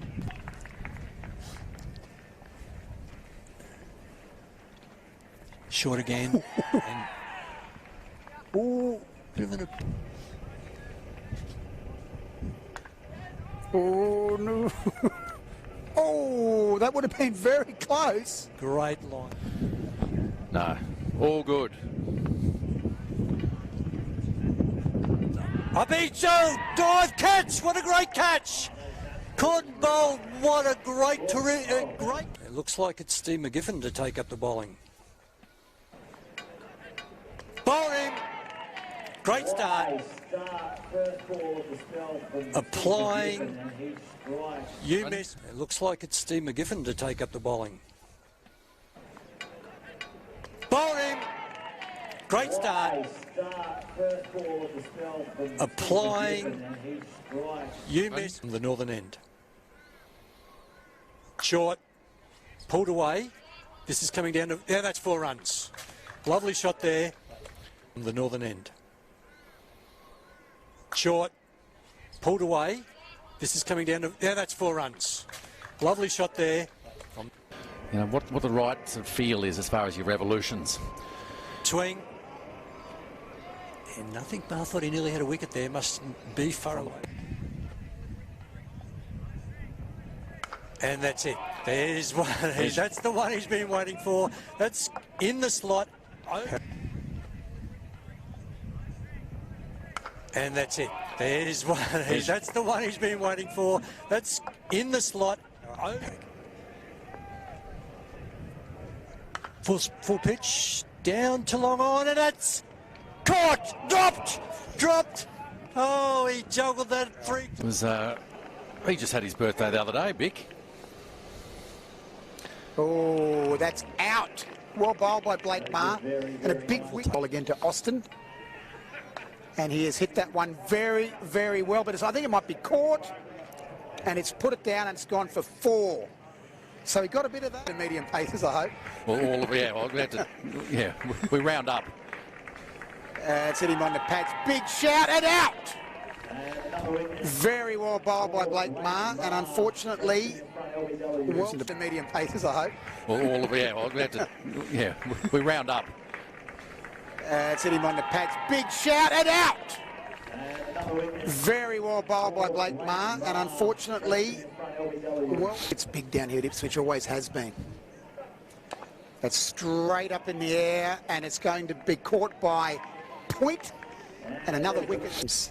McGiffin, and he's hit that beautifully straight, and that will go for 4. Wow! A great finish to the innings.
Players back out in the middle here on field 1. The Darling Dingoes need 108 runs from 20 overs to win.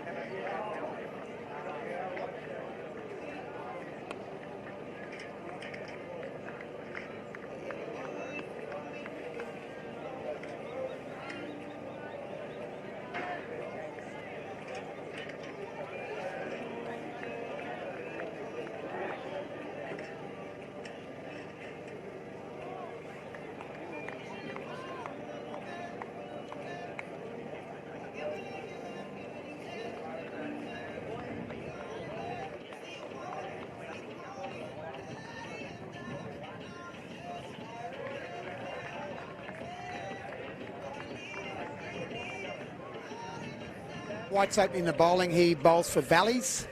Bowled very well yesterday, actually. He's a big, tall, fast bowler. He'll be bowling to Faber and Gillam. Little nudge behind square, and the Dingoes innings is off and running. Yeah, good little start. He's got a bit of Mornay Morkel in him. White, he's tall. Good call. He's tall. Yeah. He just runs in. He lopes in. He got a big rap on him from a few of the Valleys players that I was talking to yesterday, and they rate him. Christopher Gillam he plays for the Western Districts Club in Toowoomba.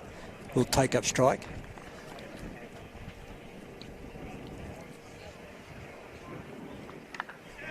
Little nudge. Just banged it in there, didn't he, Fergal? Knock, isn't it great to have a chat to Michael Kasprich? I mean, one of the unsung cricketers, 995 first-class wickets, and just to talk to him about and get his insight into T20 cricket. And he's 113 tests. He was such a credential and really good bloke. he's one of them, and he one of us. You wouldn't know he played a test match as White moves in. Short and in the air. That will be over the infield and another single. So what's the plan here if you're the Power? What are you looking to do? Well, you've got to get wickets. That's basically it. Early wickets, very important. They know the Dingoes have batted well in the first two games.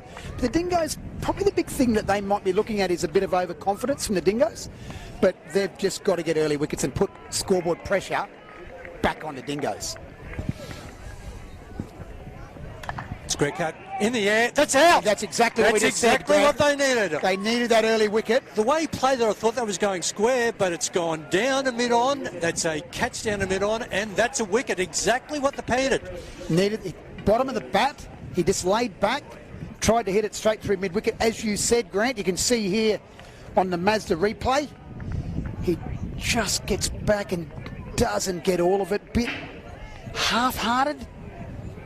Not happy with the shot, and unfortunately it was one of those lines, Banger, that you're looking back on it, you're probably wanting to hit that over the offside, onto the offside, and he's just dragged it down to mid-on, and there's a wicket. That's the early wicket you were talking about. That's the early wicket they needed, and all of a sudden, you know, you're under a bit of pressure. The new batsman comes into bat.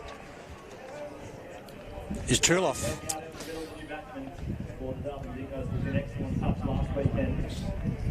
Great touch last weekend. He's coming off a really good day last week in round one. So this is a big innings here for the Dingoes. The Power will be looking to pick Truloff off as quickly as they can. And it's a big wicket. It's the wicket they'll need. White would have played a lot of cricket against Truloff. Truloff coming into this weekend after a great weekend last weekend. Did come in early last weekend and knocked them around and did the job and won the game for his team. And they were under a little bit of pressure in that game. So Truloff will just take his time. If he gets a loose one, though, he will have a crack. Play and miss. Absolute jaffer. What a good ball to get first up.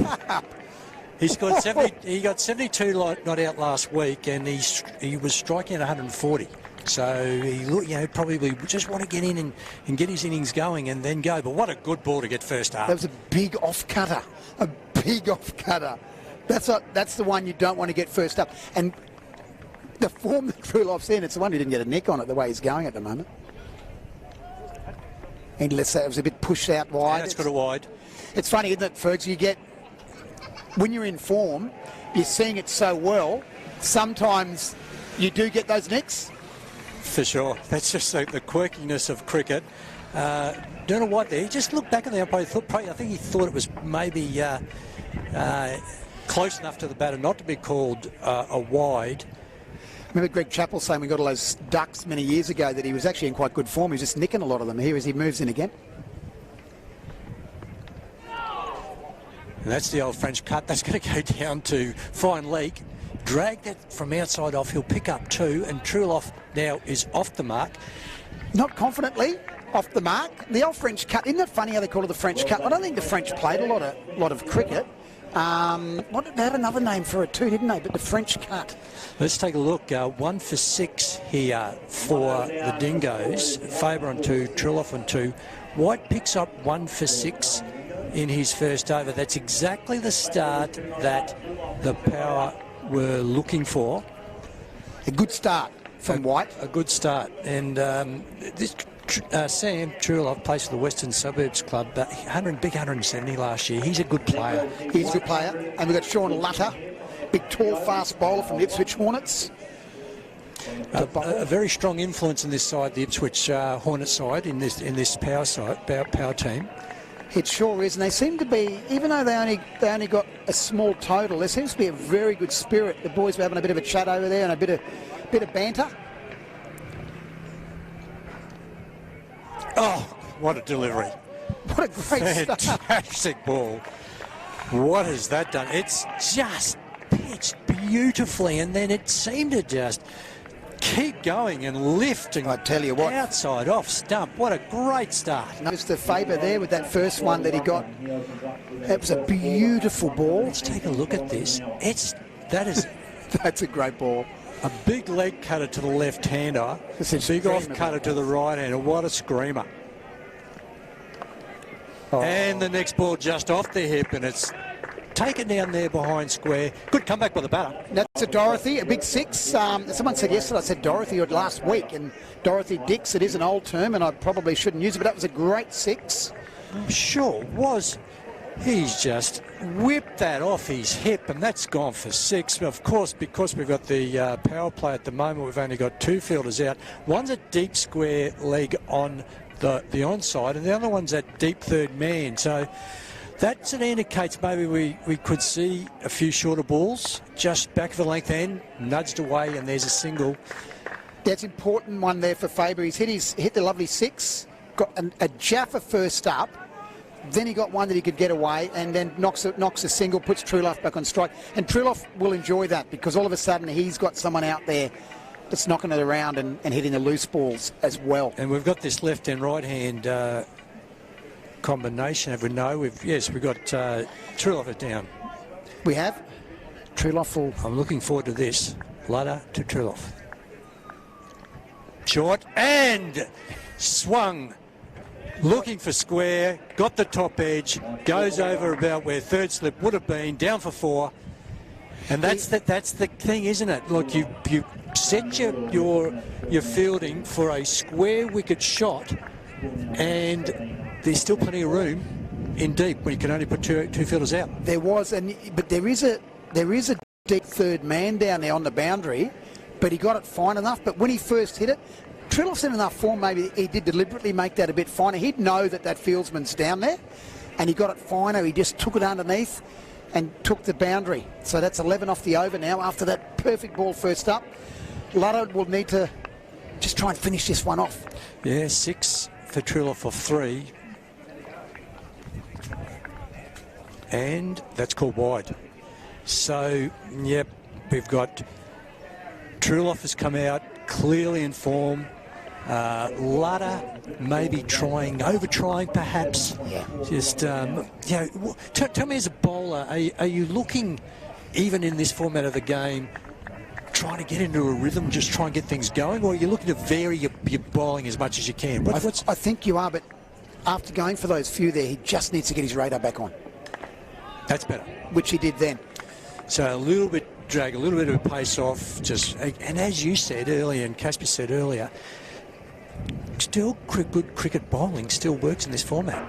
It's just bowl it nice and full. I mean, the first ball he bowled in the over was, as we talked about, was an absolute pearler of a delivery. But then he gets that one away, and he's tried a couple of things. Sometimes don't try too many different balls. Okay. That can sometimes be a problem, I think. Yeah, okay. Not quite timed, but they'll get it, pick up a single. That's a quick run, well run. Now that's something, having watched the Dingoes batter, that's something that they are doing really well, that running between the wickets. And I'm wondering if that has got something, whether they know each other, because as you know with this format, which I absolutely love, it's a tremendous format. I love it, seeing these guys playing from different clubs. Different clubs, different grades, different levels of experience, which means that everyone wins. No, I think it's fantastic. And you're right, mate. They're coming off 2 wins, Grant, these guys. So they're a strong unit. So they're feeling good.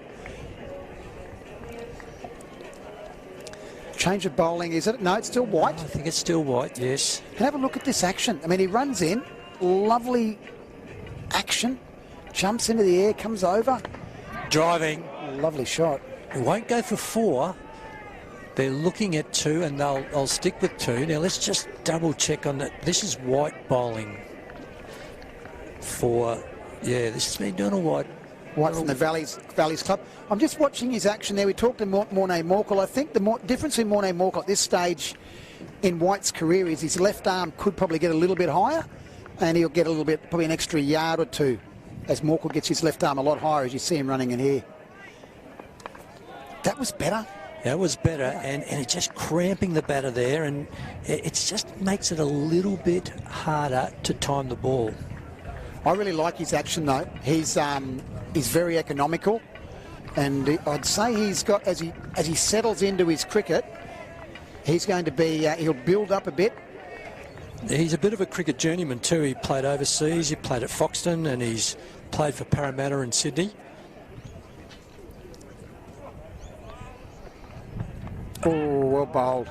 Beautifully bowled there. Just got chest on Truloff, got enough of an edge that it didn't carry to first. But notice they brought a first slip in. To your point, we need wickets. We need some early wickets. Has he come through Darwin too? Don, he's he's been playing up in the Darwin Premier League. He might have been. There's a few of the guys that have been playing cricket in Darwin that we've been playing in Sydney. That's why the standard is fantastic. We've got these guys coming back through and playing here. His best cricket moment was playing in the second 11, so he's done that, and also winning a flag with his dad. How nice would that be? Oh, fantastic. Short, down leg side. I missed that. I think it's gone for It's gone for buys. And that will go down for 4. Now let's have a look at the umpire, just check. Leg buys. Leg buys. Actually playing with your dad, and on Father's Day you're talking about that. It's just it would be a great thing to do. I've got 3 daughters. You've got 2 daughters. One of my daughters played a bit of cricket. She actually had an outswing at Fergal, which I never had. Now you're big innie. Oh, we always you're the innie and the one that just stayed straight. Yeah, the good players worked out when you only got the innie that they sort you out. He's White again bowling. It was a big innie. You've got a great innie. And just play the keeper. Very late innie. Good line. Yeah, good line. He Donald is half Zimbabwean, and he lived in Africa for about 5 years of his life. But that may be the right? That may be the Morné Morkel connection. There you go. Connection in terms half of Zimbabwe. The African. Yeah, incredible. He's bowling well. He's probably a little bit older than I envisaged, but he just looks like a young fella. Lived a good life. No, he's not old. He's only 22. He's a young fella. And that's it. Oh!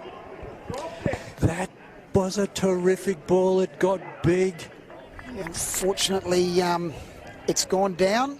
I think that's O'Sullivan at short mid-wicket there. And that's one of the ones too, for the non-cricketers who may be watching live on KO, the way the swing was hit there, it looked like it was going to come like a tracer bullet. It did.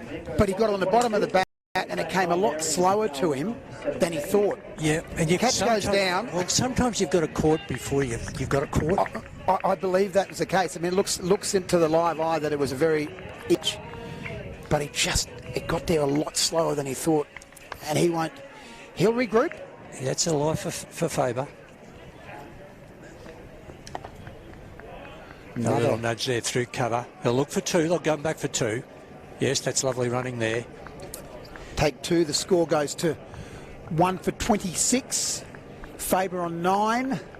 Truloff already to 12. Off 9. And Lutter bowling. This is still Lutter bowling from the southern end. He looks about 6'4". He's a big lad. He's a big, tall fella. Get terrific bounce, I would imagine. Full ball and a drive. He looks in good form, Truloff, doesn't he? He sure does. Just looking at Lutter's action there, so he's very late with the arms. He's got a lot of arm action. Right. I'll be very interested to hear Casper talk about that later on. But he runs in very comfortably, gets a big stride in, and it's more swing of the arm over the top. He's got a bit of a slinging action, which he's got to be... he'll work on that too. Nothing wrong with the action he's got. Look at that. Truloff 12 off 10, and he just has done this easily at the moment. Short, outside off. It's just like That's a dot ball, and that's one thing, you know, wickets, I know you mentioned wickets, but what about dots? It's just so critical, isn't this format? They sure are, Grant. I mean, that's especially when you've only got 100, just over 100 on the board, and your opposition is 1 for 28. You dot balls will just cause a little bit of, even though they feel comfortable, it just makes a bit more angst in the batting team. Little nudge off his pads. Looks to be very strong on both sides of the wicket. Just angled in there on his pads. I remember our fellow commentator last week, Holly Felling, who's also got the Renegades contract, already played for the Heat, played for the other Melbourne side. She's at the Stars. At the Stars, yep. Yeah, So she's playing for 2 Melbourne sides. And she was talking about get those 3 dots, because something always happens on the 4th. Yeah, for sure. Always happens on the 4th. And that's what Lutter will be trying to do here to Faber. Very well bowled, Grant. Very well bowled. And I do like his action. And again, as we said, and just he got that sling, and that one there, he sort of came over a bit more too. So I like it. I really like it. So if you look at the field, we've got the 2 players out there. Again, deep third man, deep square leg, which would say that we're looking to, you know, more. But when you do pitch one up, it can almost be the surprise ball. It's, well, I'm, you know, as a batter expecting that, but when it's up. You're right, Grant.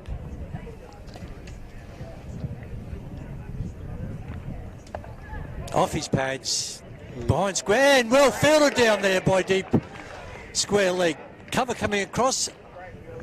And how many did they pick up there? Only got 2. What a great, brilliant, and that's the urgency, that we're looking for. What a great piece of fielding down there at deep square leg.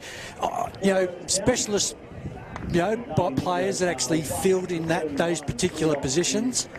That could turn it around, Grant. I mean, a side with a little total, and they've come in, these guys are coming in here, they're only 1 for 30, dives for the ball, gets a good throw in. That's Bryn All of a Llewellyn sudden, the bowler's feeling... Bryn Llewellyn out there at the sweeper position on square, and that's the urgency. And now, well, okay, we've now got, well, that's the end of the power play.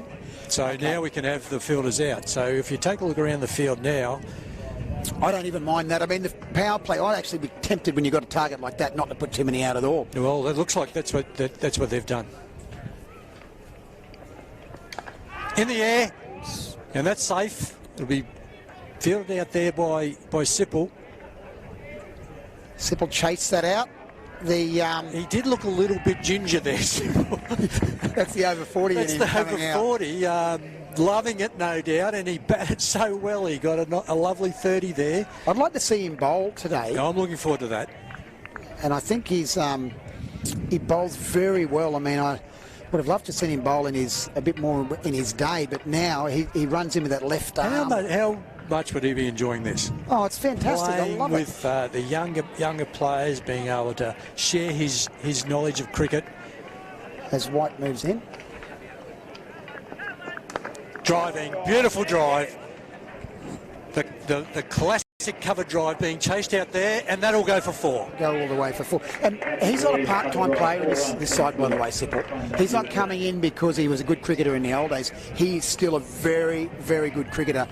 And many say would still be playing first grade in Brisbane if he decided. But he's just happy to play, help the young blokes come through with his Laidley Cricket Club. And he's come into this format of the game, and he's loving it. Great shot by Truloff. 1 for 37, the Dingoes. Just back of the length then, nudged it. And that's I love the control that Sam Truloff is showing in this innings.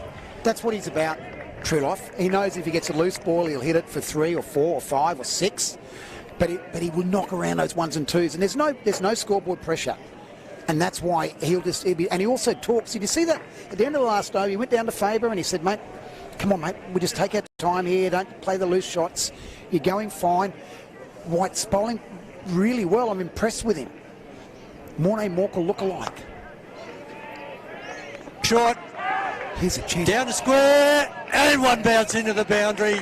Geez, he picked that up beautifully. That was a great shot for 4. One bounce. One bounce. That's right beside us here, Banger. That was one bounce into the boundary. As Michael Kaswich goes to look for the ball, being the chairman of Sport Core, he'll know where it is. That was shoulder height, and he controlled the swing of the bat. It was a beautiful. It was a more a pull shot than a hook shot. It did finish land in front of square. They found it. Fantastic. The ball's been found. Just walking down there past Wayne Hamlet from the Diggers Toowoomba Club has come down to watch today. Great to see Wayne here, a legend in Toowoomba cricket. Brandon Faber was onto that so quickly. Near the Cobra. And I've got to say, at 1 for 42, they are looking in control. 66 required off 92 balls. And again, Another pull shot just another for pull one shot. this It's time. protected down here now. Nice arm. The score goes to 1 for 42 of 4.4 overs. Dylan McLaughlin down here at deep square leg. So White, 1 for 21. He's probably trying, and I've got no issues with this, and Casper, when he comes in the next couple of overs, I think will agree. Small total, he does have to try a few things. Can't bowl line of length all the time. You've got to crack on. Outside square. Slow ball. Yeah, just out of the back of the hand, that one. White. And the two opening bowlers here aren't doing a lot wrong, Grant. I mean, they are trying to attack. And sometimes you can probably try too hard. And again, I'll be interested to hear from the test bowler in the commentary box when he does come on, how you bowl when you're bowling with small total. I think what you were saying earlier too is really relevant then. Like if we just push all our fielders out onto the boundary, you're going to be easy to pick off. We only need singles. That's what the Dingoes are saying. We only need singles. We don't need to be hitting boundaries every ball. So you need to take a bit of a risk. That's well bowled by Ludder, but I'd be tempted now. I mean, 1 for 43. The two fast bowlers, I think, have bowled very, very well, but you got to change it up. I would have been looking to change this now, but okay. Ludder will probably get a wicket now. But you've only got 50 runs to play with. Maybe bring a spinner on. Just change it up a little bit for me. When it's just not running for you, that's missed off stump by an absolute minuscule amount. Yeah, there was another way of calling that, which he didn't, which was good. No, I resisted. Shot. Who's run out on here? Miss. Oh, good pick up and throw. Very well fielded at point. Maybe a run out. Maybe a run out. But I'm again, nothing. The bowler's Ludder is doing a great job here, and I'm also impressed with him too. He's a big, tall, fast bowler. Plays for the Ipswich Hornets. And Brandon Faber, he's timing it nicely too. I like Faber. Runs in, give him one ball. Nice sharp one. Outside, and that's a beautiful shot. That's a great shot by Truloff. Do you like the way he just waited on that? He just waited. It gave him just enough width. That's a man in form. That's a bloke who's playing so well. He's confident in his game. I love he doesn't try and overhit the ball.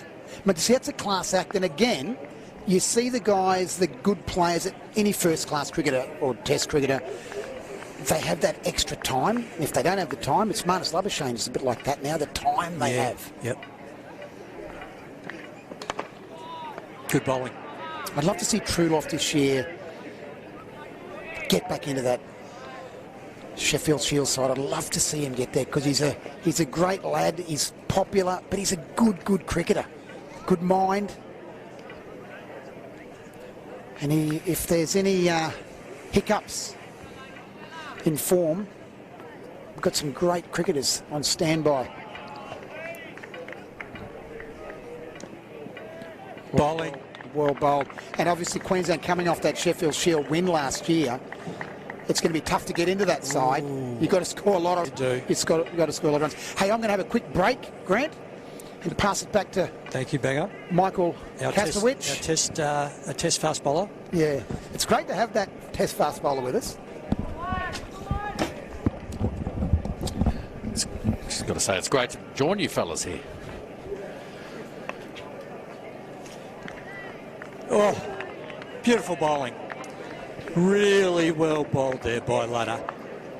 Oh, that's a leg cutter. 5 runs coming from that over. You really can see how Ludder's shape there was fantastic. The length was fantastic. And Truloff, in as good a form as he is, he got really chest on there and was beaten. What a terrific ball.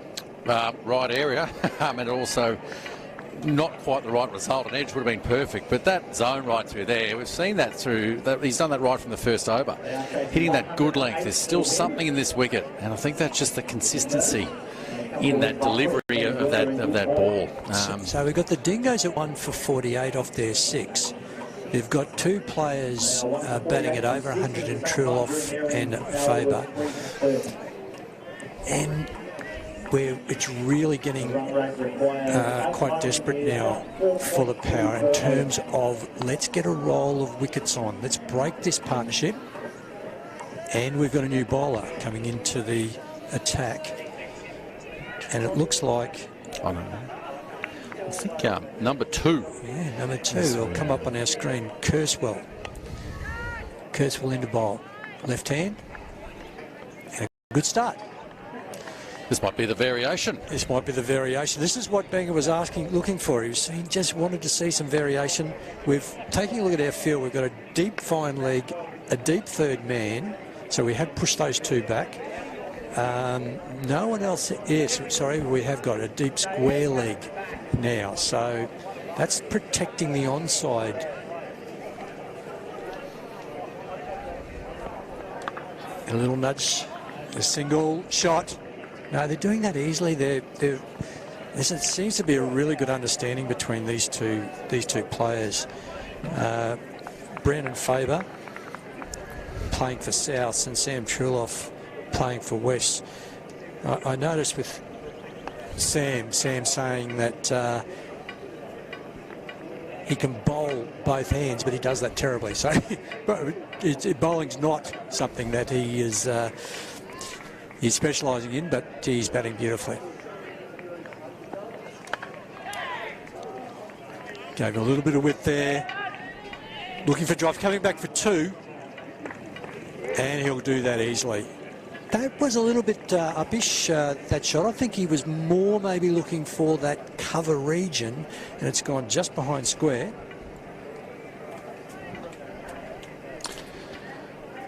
Yeah, just a little bit of width. As soon as there's a little bit of width there, the batsman will often do that, chase it a little bit wide. But look, you'll be unlucky to squirt that to the man just at backward point. Kurzweil chipped off his toes. Look for no. That's nicely controlled out there to deep square leg.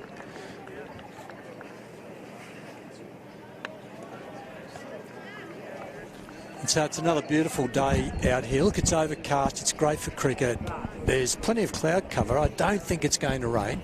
But one thing that has happened, the breeze has really died down. We had a fairly strong northwesterly to start the day, and now it's all pretty still.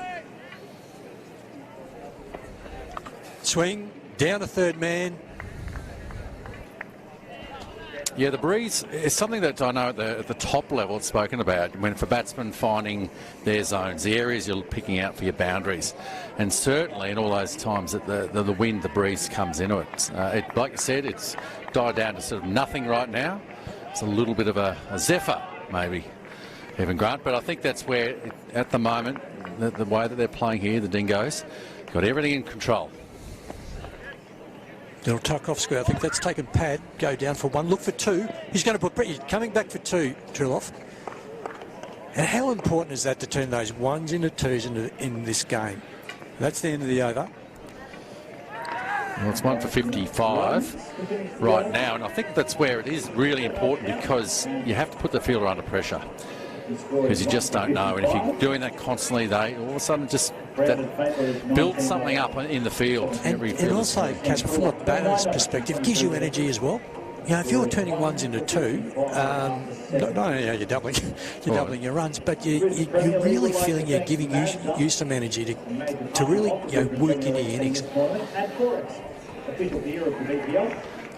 Okay, here's our local hero, Harry Wood. Got a big 100 yesterday, 114 off 115 balls for his club side, Ipswich.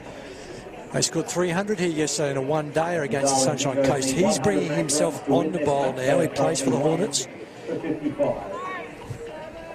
53 more required for victory. 1 for 55. Local hero, Harry Wood, coming in from the southern end. Let's take a look at the field that he's sitting with. He's got that man deep at deep square.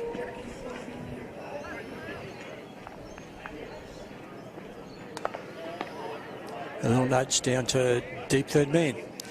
So, what's his... Can you just tell me this, Bolo? I remember, I think it was John Buchanan used to talk about 1, 2, 3, one pace, or no, one line, two speeds, three lengths, or maybe, was that a thing? Well, I think so. Yeah, I think that, and that was at the start when we weren't talking about too much variation. You bowled flat out or fast for bowlers back in the day.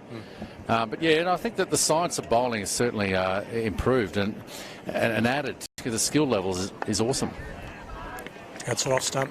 I'm not trying to complicate a simple task here, of course, because it is a matter of getting the ball down the other end and getting that bloke out. But I think that's it that we've seen in 2020, just another level of skills being introduced to the game, and it's certainly developed through its lifetime, its journey, if you like, for T20 cricket. Because we've seen that the variation come in, the different types of slower balls, speeds. Drive. Down, and is it picked up? Yes, it was fielded down there by the power. And a good return. So only got 2. You know, they talk about this game being hard for bowlers, or because... But with all the variations, are you sort of suggesting that not, it's really brought bowlers to think about different deliveries? Yeah. Oh, yeah, and it's the execution. So it's not a hit and hope type thing and just, just got hit for another 6. It's actually executing. Clipped and dropped. Full ball, leg stump. That little drop kick went to mid-wicket, and that's one thing that we said the power needed to do. They had to take all of their opportunities as they came through. That was Sam Truloff, and when the luck is running for you, it's running for you. You just need him to stick, don't you? You got 107 runs on the board. You just need those little things to go your way. Unfortunately, not the case just there. Oh, great effort. It was a fantastic effort there at mid-wicket. I'd love to have seen that stick for the power. Down leg and flicked away. Just losing his radar there a little bit. And that was just flicked off his pads, down for 4. And that's a boundary to Faber. Okay. Yeah, I think too, just not taking anything away from the fielder there. That was a great effort. Full stretch, horizontal to the right, and the ball not sticking. It was just a shame. Fantastic effort there, and just for the Western Power, I'd love it to start going their way. Swing by Faber. He'll look for 2. Sweeper comes around, left-hand pick-up, and yeah, that's an easy 2 there. Faber is nicely in control here. He's anchoring this innings at 26 off 20. Truloff 32 off 26. We're now 1 for 65 at striking at 8 and over. At this stage of the power innings, they were actually dropped down below 5 and over and managed to get through to 107. Let's have a look at it, Casper. So we've got the not-out batters there, Truloff and Faber. We've still got McGiffin to come. The pick of the bowlers so far, the wicket taker there, Donald White for the Western Power, bowled really well. Just short of the length, Truloff, just off his hip. Down for a single. But it was the early wickets. The early wickets that we saw, and having 5 wickets down, I think it was the 13th over. Now, Casper really put some pressure on, obviously, the Western Power to score runs, but they did exceptionally well getting to that score over 100. I just noticed on the the screen there, the 1,039 spin. Yep. Is that the revolutions? So he's bowled. So am I seeing? He's saying he's actually bowling a fast spinner. Is that what? Yeah. So the speed out of the hand, and also the revolutions of the ball out of the hand. And I think that's from a player's point of view. You're getting to understand at your best that feel, what when you deliver, when you're executing it, how that works. Spinners in particular, as far as revolutions. Feet down the ground, swings through, and that'll be a chase for Sipple. He's flicking it back now. He does look. Who knows? Sipple, he might have bowled 30 overs yesterday. There's a correlation, I think, with age and length of hamstring. And having to run to chase down a cricket ball. We're feeling for you. I can see what you're saying with this this chip and how it can work for the bowler. Great shot. Down the wicket. Lifted over. The onside, and because we're protecting runs, the power aren't putting fielders out on the boundary. They're looking to take wickets, but beautifully timed there by Faber. Let's take a look. This was such a great shot. Just on a length ball and picked it through there, but hit through the line. That's what it was. The head was perfectly still. It wasn't leaning back, and it looked so good. What I liked, to own the length there, he just said, I'm going to come down, I'm going to take those couple of steps down the wicket. That means he just adjusts. So I get the poor bowler in that case, not staying in his crease, couple of steps down the wicket, and... Well, he's changing the length. If he's coming down at the bowl, he's changing the bowler's length. So, sure. So that's the variation, not only from the bowler's point of view as far as the speed or the way delivering the ball on the crease, but certainly from the batsman, changing the length by coming closer. Square at the wicket, dive. That's through the fielder. And picked up, they'll pick up two. So 1 for 74 now, the Dingoes. They are well in control off 8.5. Faber's batting beautifully, so is Truloff. Kurzweil, he's gone for 16 at the moment off. This is the last ball of his second over. Look to finish off here.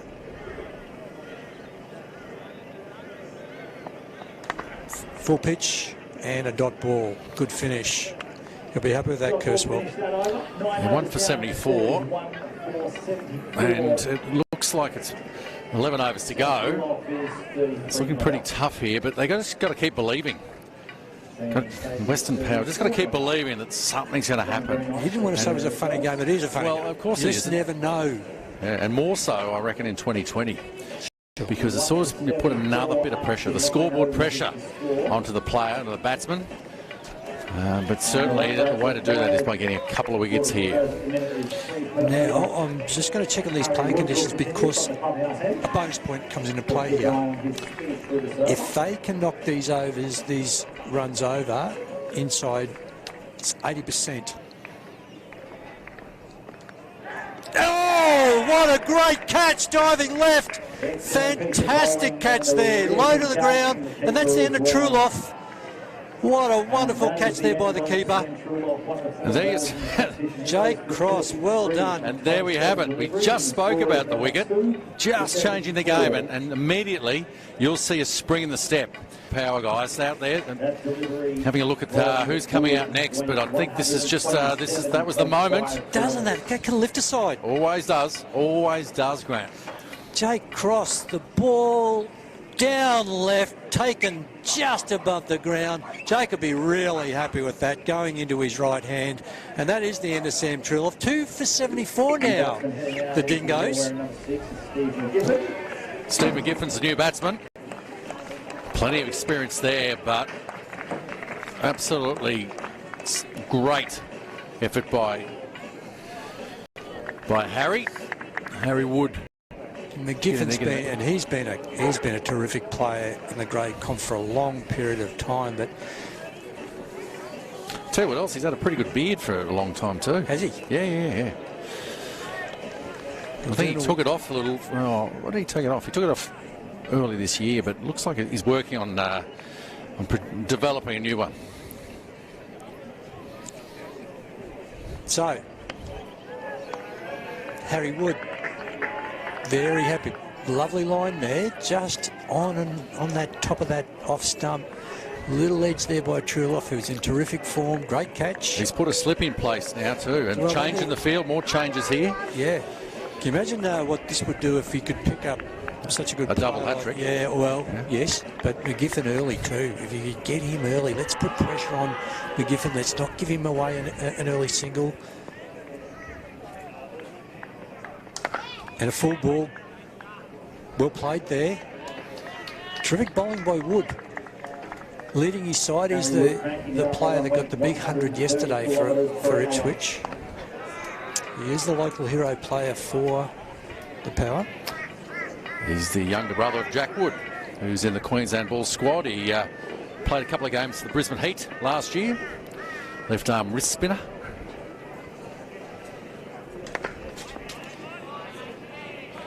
Really disciplined line now. He's just looking at that full ball on off stump, driven there by McGiffin.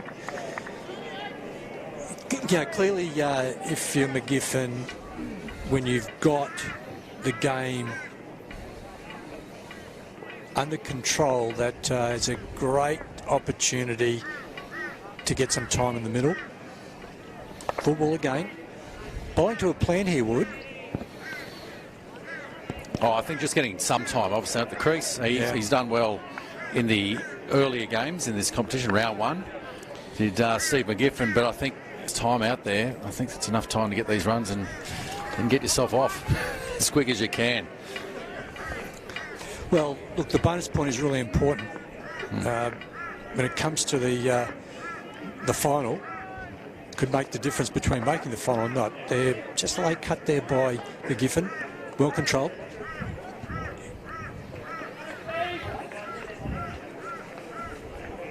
He's brought a little bit of energy. Changing the feel, that wicket. So we're looking at really closing it down now. Last ball of the 10th over. It's 2 for 76. 32 runs to win.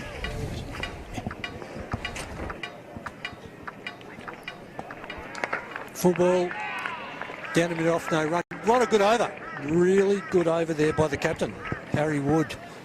Be very happy with that. I'm going to head over to Banger. Yeah, 12. Thanks, Grant. G'day, Casper again. How are you? I'm good, mate. This is that was a handy wicket. More than handy. Yeah, they're cruising along and still in a very, very good position, but that wicket just makes a difference, doesn't it? Well, it just changes things around. You know, the new batsman comes to the crease, creates a little bit of pressure. You know that he's going to take a little bit of time to get in. But also the change is just in enthusiasm in the field. Start to build that bit of belief that you never know. You just never know. You're right, mate. And it looks like there's a change of bowling. Was it the same bowler that was on last over?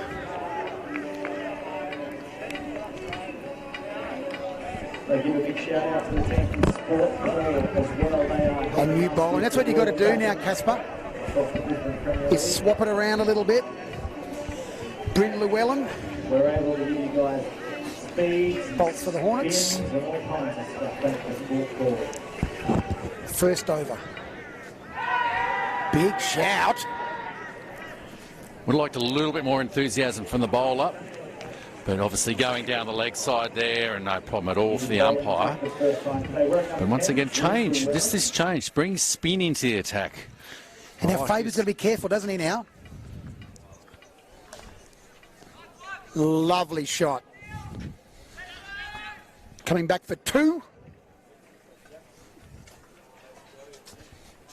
Takes the score along to 2 for 78 in the 11th over. Llewellyn will be trying to give it a bit of air, I think. He's got men on the boundary.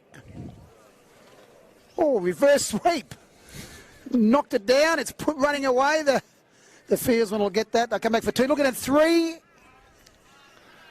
Well done. Oh, I love the innovation. You never saw that until the last few years, that reverse sweep. You're just thinking nice and safe, play percentages straight down the ground. But they're practicing that shot in the net so often, and everyone's confident now. You imagine, Casper, and if that was played when you were playing and you got out, you would have been ostracised in the dressing room big time, wouldn't you? Yeah, and I think that's it. You play to your percentages, you know, in the areas. And if you do play something as crazy looking as that. But the thing is now we're seeing that at kids, even at the lower levels. Kids are playing these shots.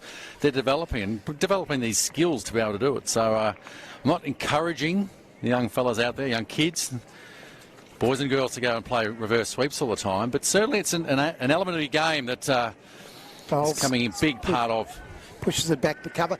You're right. I mean, it is part of the game now. I think the biggest issue, though, I think Casper sometimes is they go to it when it's not there, and that's play cricket shots, get in. There's an opportunity. Have a go. Just pushes it back now to their favour. I mean, he's 38 off 30 balls. Realises that he's 2 for 80. Wickets are the most important thing. They're only going to lose the game if they get bowled out.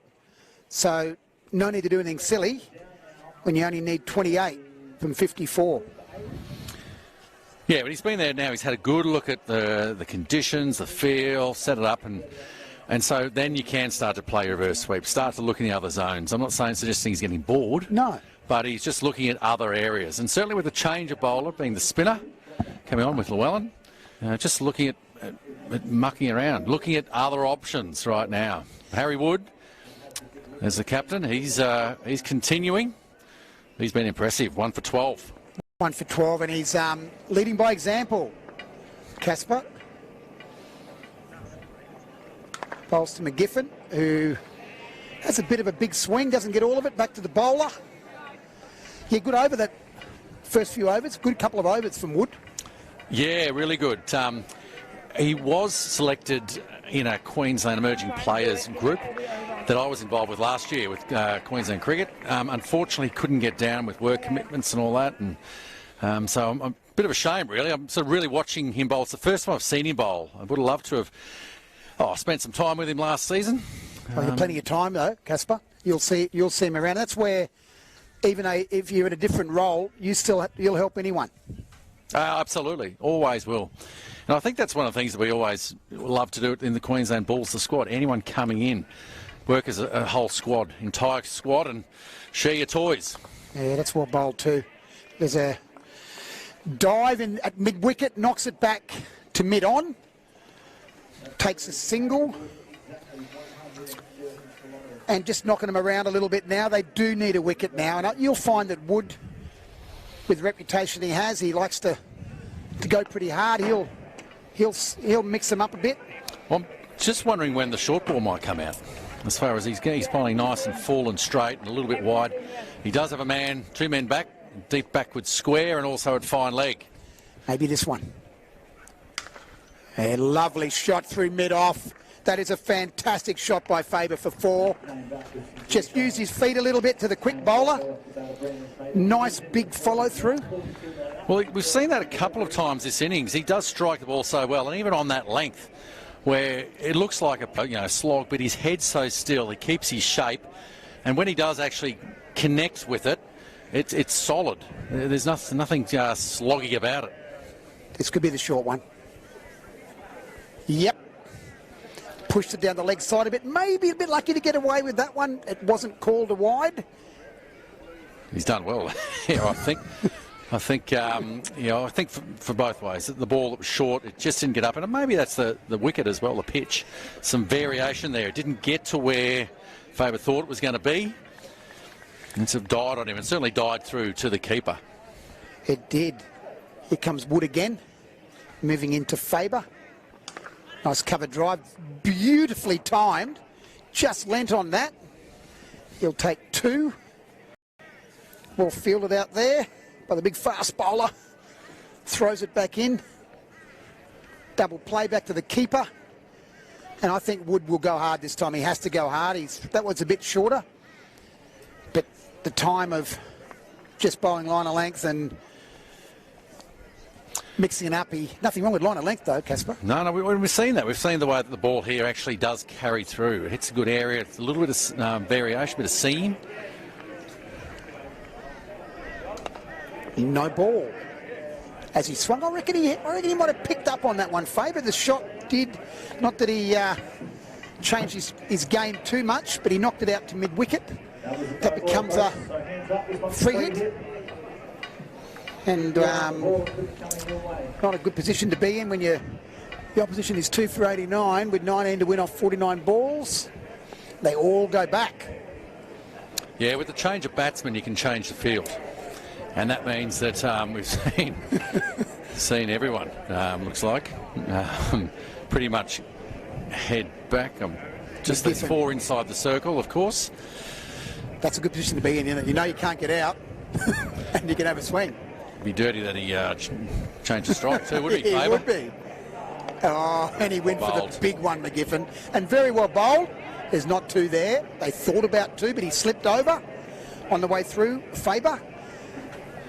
There's nothing pretty about having to bowl a free hit.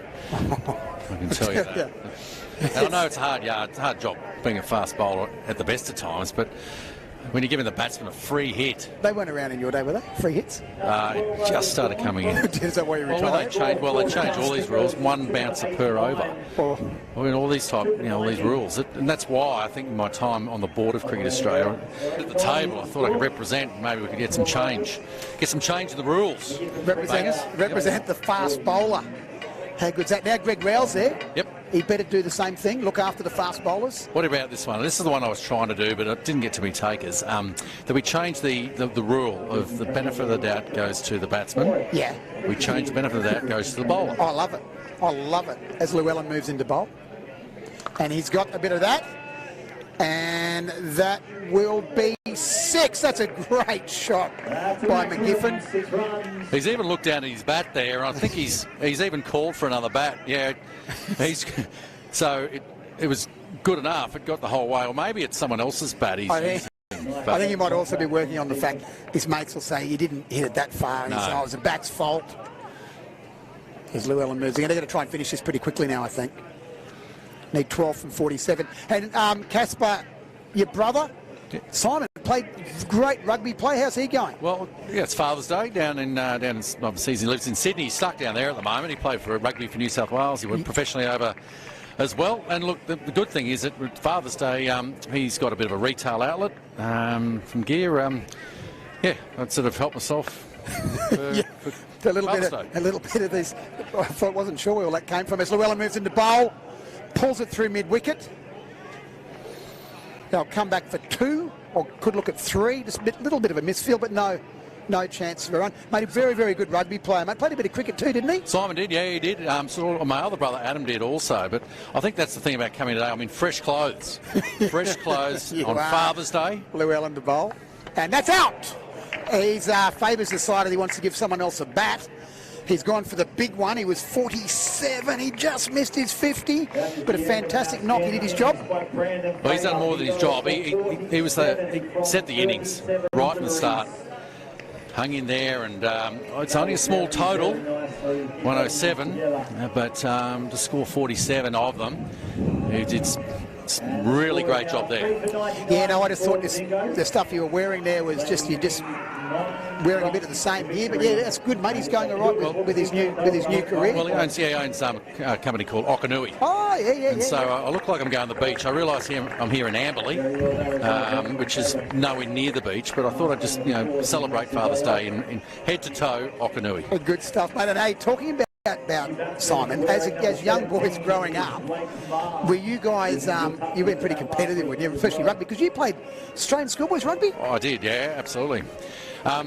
Whatever sport it was on, that was always what we did. One of 3 boys. And look, just getting stuck into community, whatever cricket or footy was available. A great shot by Mar for first ball, straight through to cover. Got through cover, out to deep cover. Mar gets off the mark. He bowled very well today. Very good cricketer. Coming in for a little bit of to finish off the innings. 8 of 43 balls needed. Yeah, I reckon that rugby game's in the back because you're all big lads. There would have been some blood. And he bowls Llewellyn. Oh, just knocks it out. McGiffin. We had the auto wiki though. The auto wiki? Yeah, the fence partly. We've got a nick and it was auto wiki. So you nick it, you're out every time. So I think the most damage was on the fence palings. I had 3 brothers as well, and we the backyard games of cricket. I think when you look back on your cricket career, I think that's some of my favourite times is playing backyard cricket with your mates and your brothers. They are on track now for the bonus point, so they need to get it. How quickly there, Grant? Grant's just in the background giving us some information. It is by the 16th over, so they're right on target. We've got 3 overs to get that in. We're in the 13th over at the moment. The score's 3 for 101. McGiffin is 12. Mar is 1. Llewellyn's over's finished. They're bringing Lutter back, none for 23 off 3 overs. And a very handy point. I was just talking to a few of the sides earlier on. Oh, the Power do lose a point too, as well. Okay. That's some great information from Grant O'Hara. Fergal, former North's wicketkeeper. Probably would have played a lot more first grade, except for a bloke called Ian Healy turned up.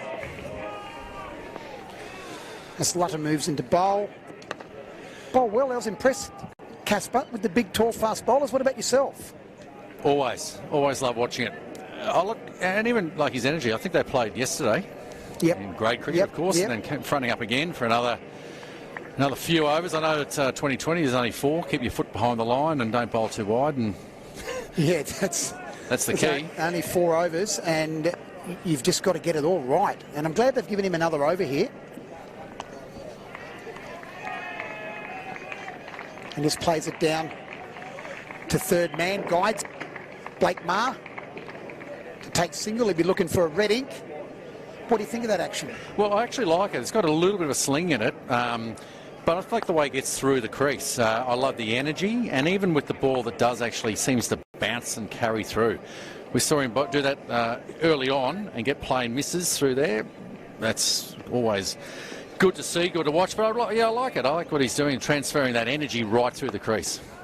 As he moves into bowl now, that's another big hit over mid, off straighter actually, for 4 runs. Great shot by McGiffin, and he's taken the score to 5. We only need 5 from 40 balls. They do now, 3 for 107, and Casper, you had a bit of a sling too. Very, in some ways. Well, I mean, you had a lovely action, but you did sort of give it a bit of a... Well, I think that's the transfer of the energy over through the shoulders and all that. Yeah, so it comes down, the front arm sort of works first, and then the right sort of... It's almost like a whip where it sort of follows. And I think so. It's not sort of racing through the action. 1 run to win. 1 run. So the bonus point nearly wrapped up. That's a leg bye to win the game. And that's runs through, does McGiffin. Blake Marr remains not out. 2. McGiffin 17 off 13. Little cameo after bowling very well as well. They finish the Dingoes at 3 for 108. The Darling Dingoes. And unfortunately the Western Power have fallen to their 3rd defeat. Very brave in defeat.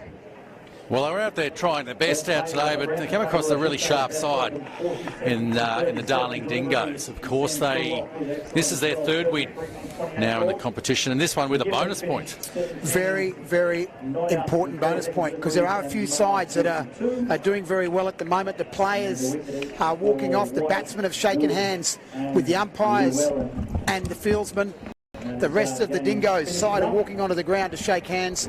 We've seen a game of cricket here in the Brisbane Premier League, Mazda Brisbane Premier League, where the Western Power were 8 for 107. Michael Sipple top scored with 31 off 30 balls. And there's some great bowling from McGiffin, Marr and Beck, and Hope Shackley also 1 for 50. The Darling Dingoes have replied with 3 for 108, Faber 47, Truloff 33, McGiffin 17, and some good bowling from Donnell White, Harrison Wood, Bryn Llewellyn and Sean Lutter all bowled pretty well. But the game's over. Thanks for coming along to this one and listening in. And thank you, Casper. It's been great. I've enjoyed this so much, watching the talent in our players here. The skills today were absolutely sensational.